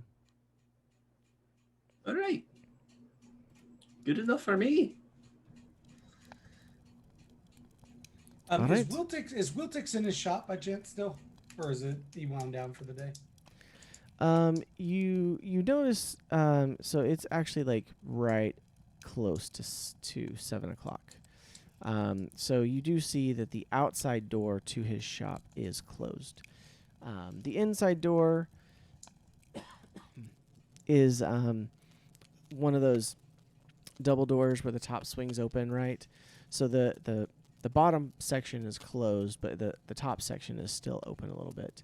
And you see he's in there by himself, like his apprentices aren't in there, and he's kind of kind of looks like he's kind of cleaning up, wrapping things up. So Can I go over to the doors and kind of wave him over to ask him a couple questions? yeah. So you kind of make some noise and knock on the door there, and he's like, "Hey, yeah, yes. Oh wait, hello there." Hey, Durden." Wiltix, me old buddy. I have a note here, Seth, that I'd asked him about the adamantine and rare metals before, Uh-huh. and he was going to look through his contacts to see if he had any idea of where they could get it. Sure. I want to check to see if he came up with any of his contacts that may even be a lead or maybe some information I can use to go further. Sure. But I also wanted to ask him. I had a note. Let me get back to the note. I wanted to ask Wiltix if he had found any leads on the rare metal, and I wanted to ask him about maybe procuring an item for me.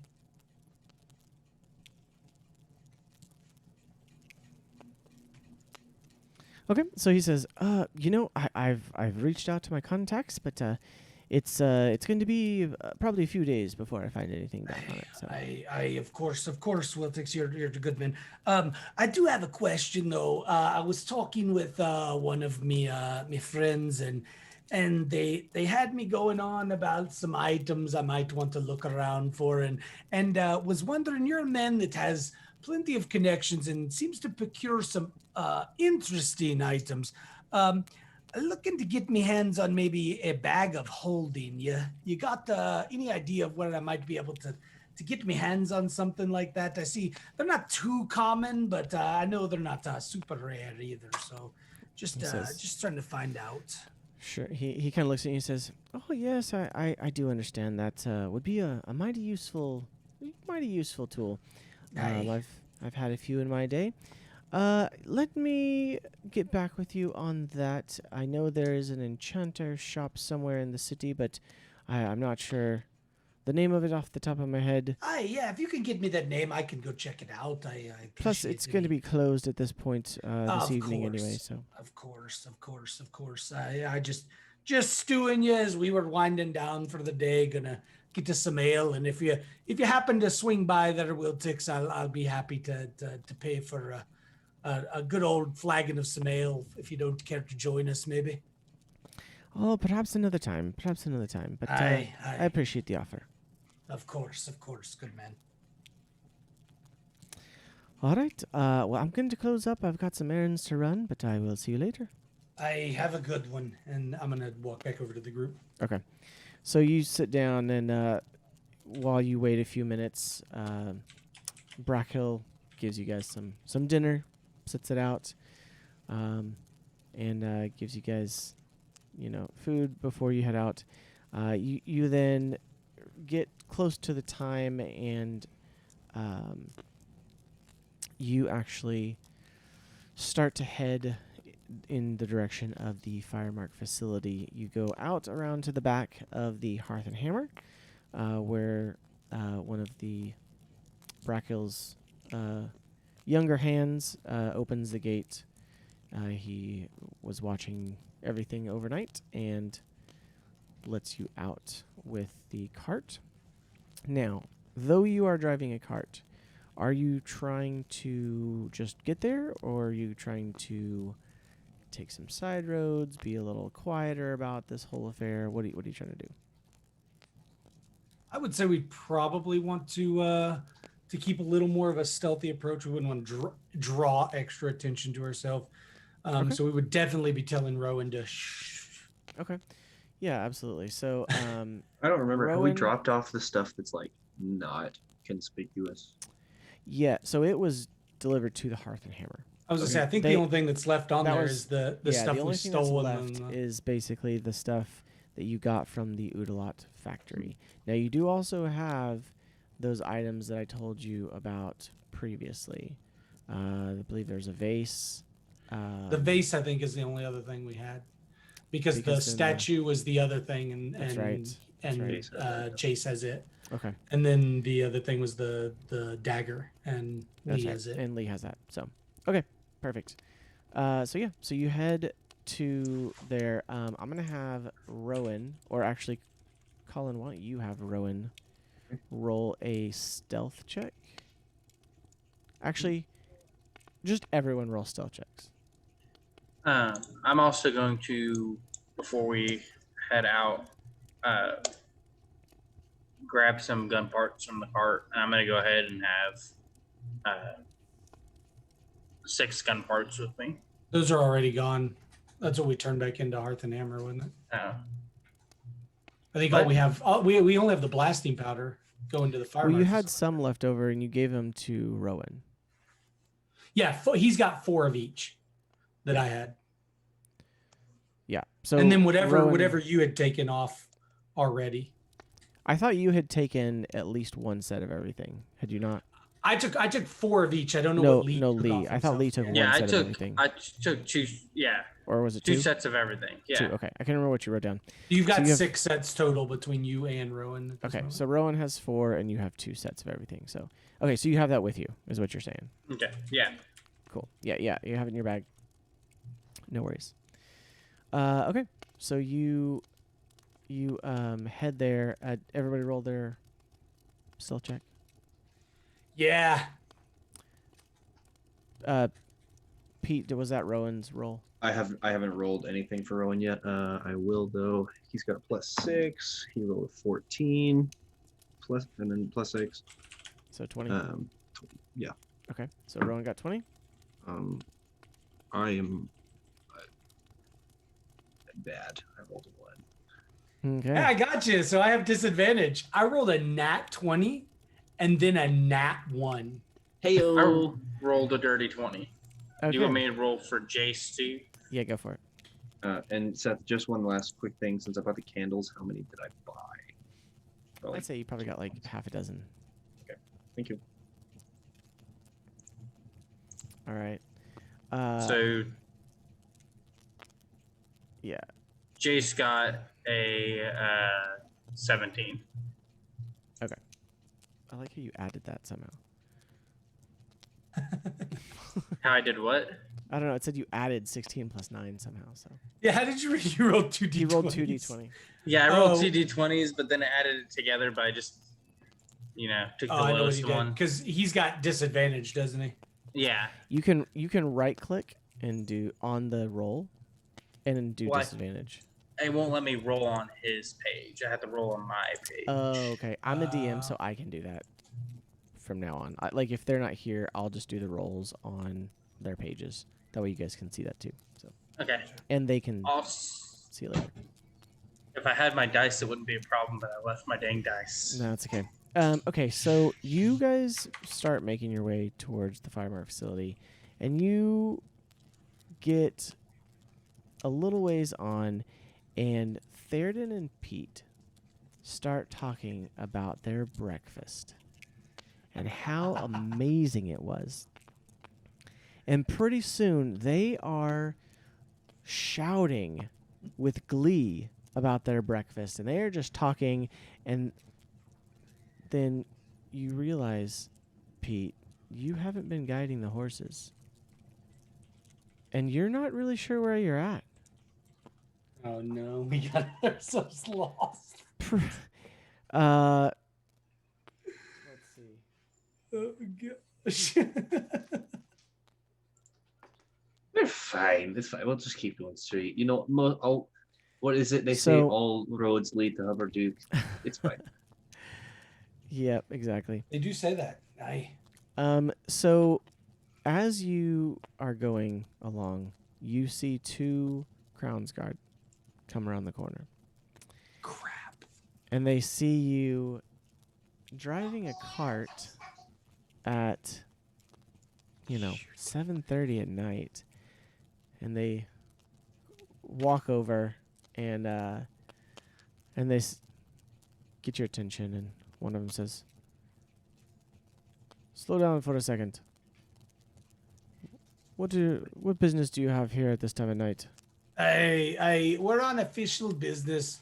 We're retrieving some things that were shipped in. We're taking them down to the firemark facility, and I go ahead and flash him the badge that we had. Okay. All right. So you do pull out the badge. Roll Hey, a it's been a long day. Roll a persuasion with advantage. With advantage? With Okay. advantage. That badge gets you the advantage. 19 and an 11, so 19. Okay. So he says, "Well, very well. I appreciate your honesty, Master Dwarf. Hey. Continue on. And do you need any assistance?" I know. I think we got it from here. Which way's the Firemark facility, real quick? I think our druid there was. And Sorry, we were talking about a delicious breakfast and I got lost. Yeah, we were talking about he bacon. looks at you, and the other guard kind of chuckles under his breath a little bit and says, "Well, it's right over there." And he points, and you're literally like facing Of course we are. So here's the thing: you're right next to it, but you're facing the wrong way. Like you went in a big circle past it. You passed it, and then you're facing away from it because you're like, where are we? You know. Hey, And so you you're know like, how "Oh, the yeah." old bacon and ale will get you every time. And the other one says, "That it will." He said, "Carry on," and they continue on, and so you turn around, and Rowan says, "All right, this is over here is the entrance on the back side of the facility that Tanbar wants to be. I'm gonna send him a message and see if he's ready." He sends him a message here, and he says, "All right, he said he's there, and he does have some of his associates with us. Not to be alarmed." And so you pull up, and you see at this point it is getting pretty dim light. Let's see, Lee. Where are you at? vision. So Jace is. am. Sorry, say what? I was gonna say Jace is in the back of the cart, especially being the only one not having night vision. And Oh my goggles. and Rowan is back there with him as well, kind of keeping an eye on the back. So Lee, go ahead and roll a perception check for me. I'll keep looking for my dice. R.I.P. 14. Okay. It takes you a minute to see it, but you do see finally a hooded lantern peeks out from behind the fence, because there is kind of like that fence, like you see in like a factory setting, and all of a sudden these two small figures, hooded figures, come out, and they open a gate, and you see Tanbar there, and says, "Master Rowan, is that you?" And Rowan's like, "Yes, it's me, Tanbar." And so he says, "All right, come, bring in the wagon this way."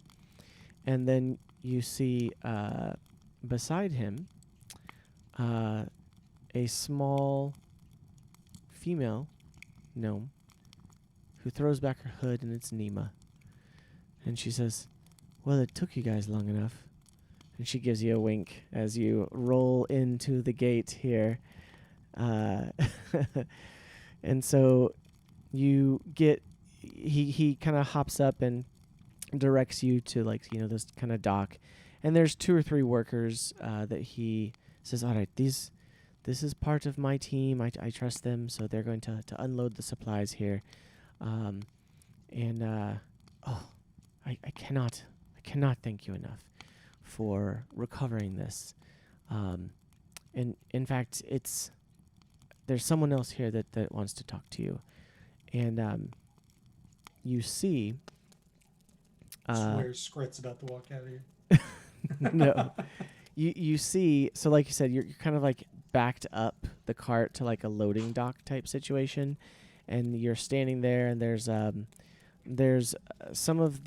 couple guards who are that Tanbar indicated are part of his team, as well as 2 or 3 workers that are unloading everything. You get the sense this was a pretty big deal that all this got away from it.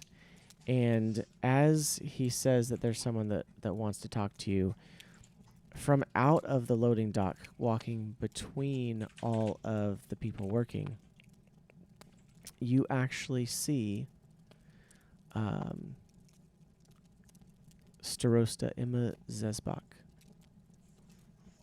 Nice. And she one walks out one of stop we don't have to make. she walks out of the shadows of the loading dock and says, "When Tanbar informed me of the recovery, it was a great sigh of relief.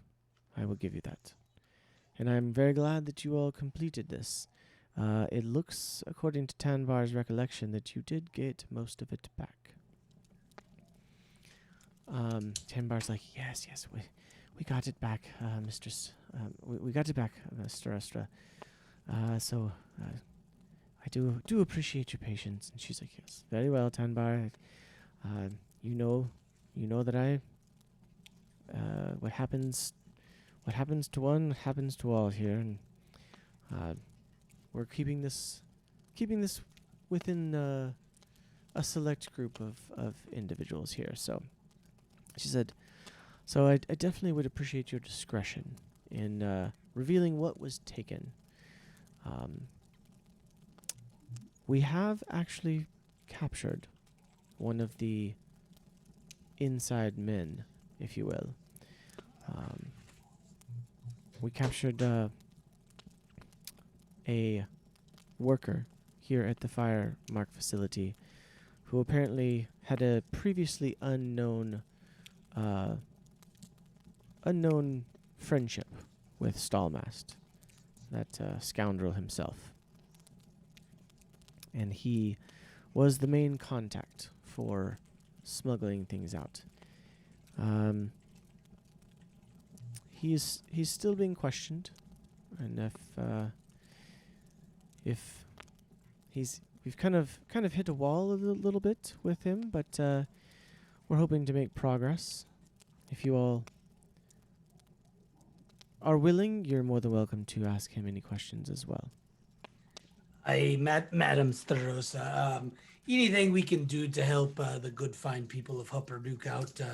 We consider this of sorts our other home, as we have now taken residence into a new keep of sorts, and we're at your disposal to do whatever we can to help the betterment of Hupperduke. She gives a kind of sly smile and she says, "Oh yes, I am quite aware of your new location. If you did not think that that old Brackle and Wiltix had not run things up the ladder, We knew they would. They're you men can of good rest assured character. that they are. I definitely appreciate their judgment, and it seems to have proven true, exponentially so. So with that, I would like to go ahead and reward you." And she kind of waves forward, and you see a previously unseen guard steps forward, and he has a small chest, actually, in his belonging, and he says, Starosta says, "Here is payment for returning the goods. You all have done great service now at this point, twice, for the city of Hupperduke. I have heard of what you sometimes call yourselves," and she gives a small smile to Rowan, who says, "Well, it's really more of a name given by others.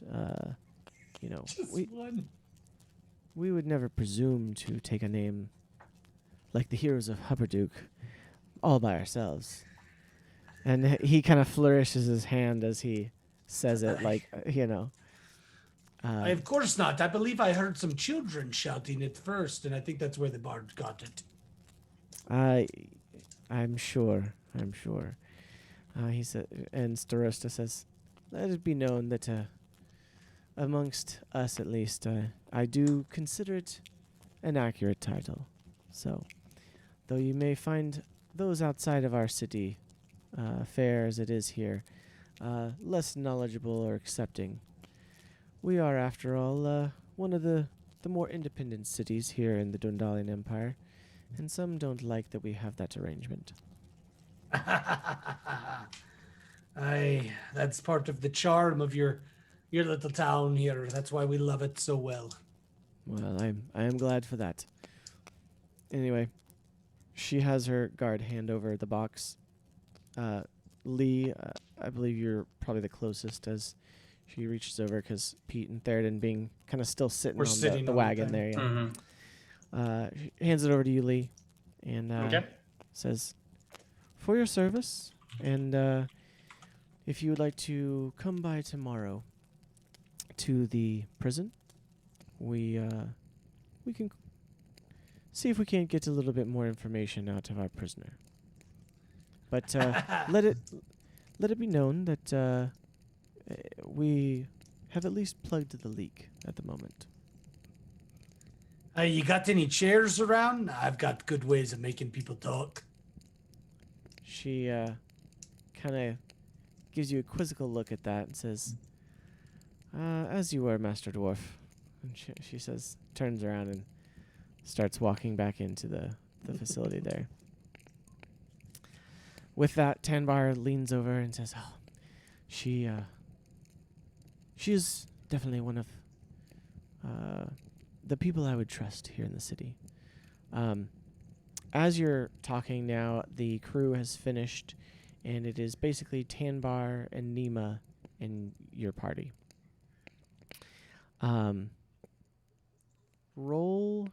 Pete, roll a perception check. Oh boy, let me go back to my good old perception section. All right, 12. 12. Okay.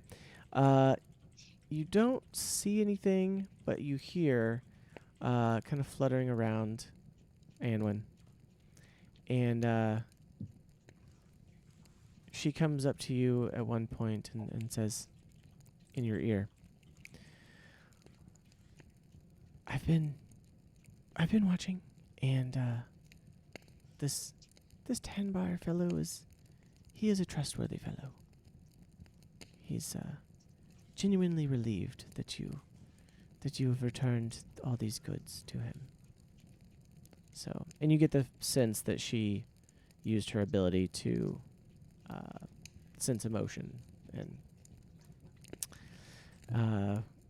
so she stealthily went and touched Tanbar and was able to sense his kind of like alignment and his how he was, his emotional state. So I just kind of like nod. Then try to be discreet about understanding. Just kind of stays there, invisible on your shoulder. So Rowan and Tanbar are talking there now, and Rowan says, "Well, Tanbar, if you need anything else, just let us know."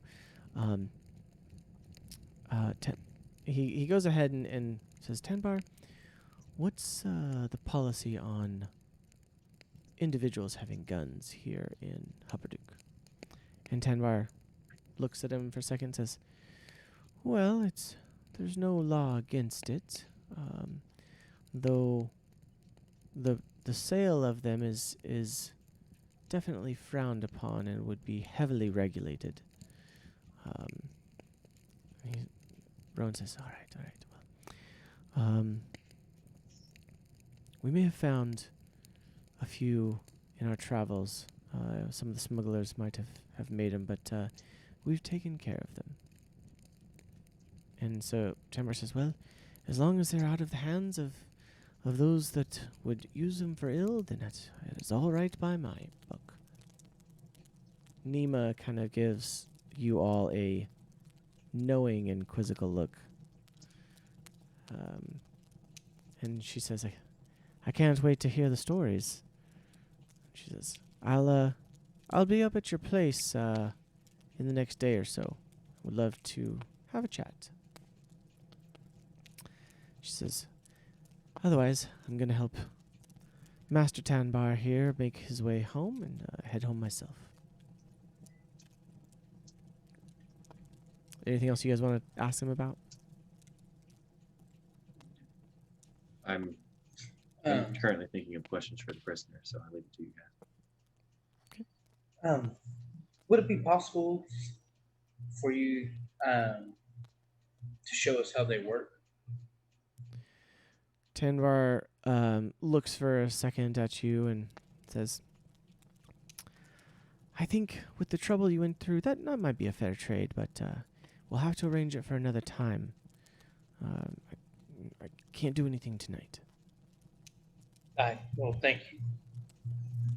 He says, maybe I'll accompany Nima to your new residence. I hear it is quite nice.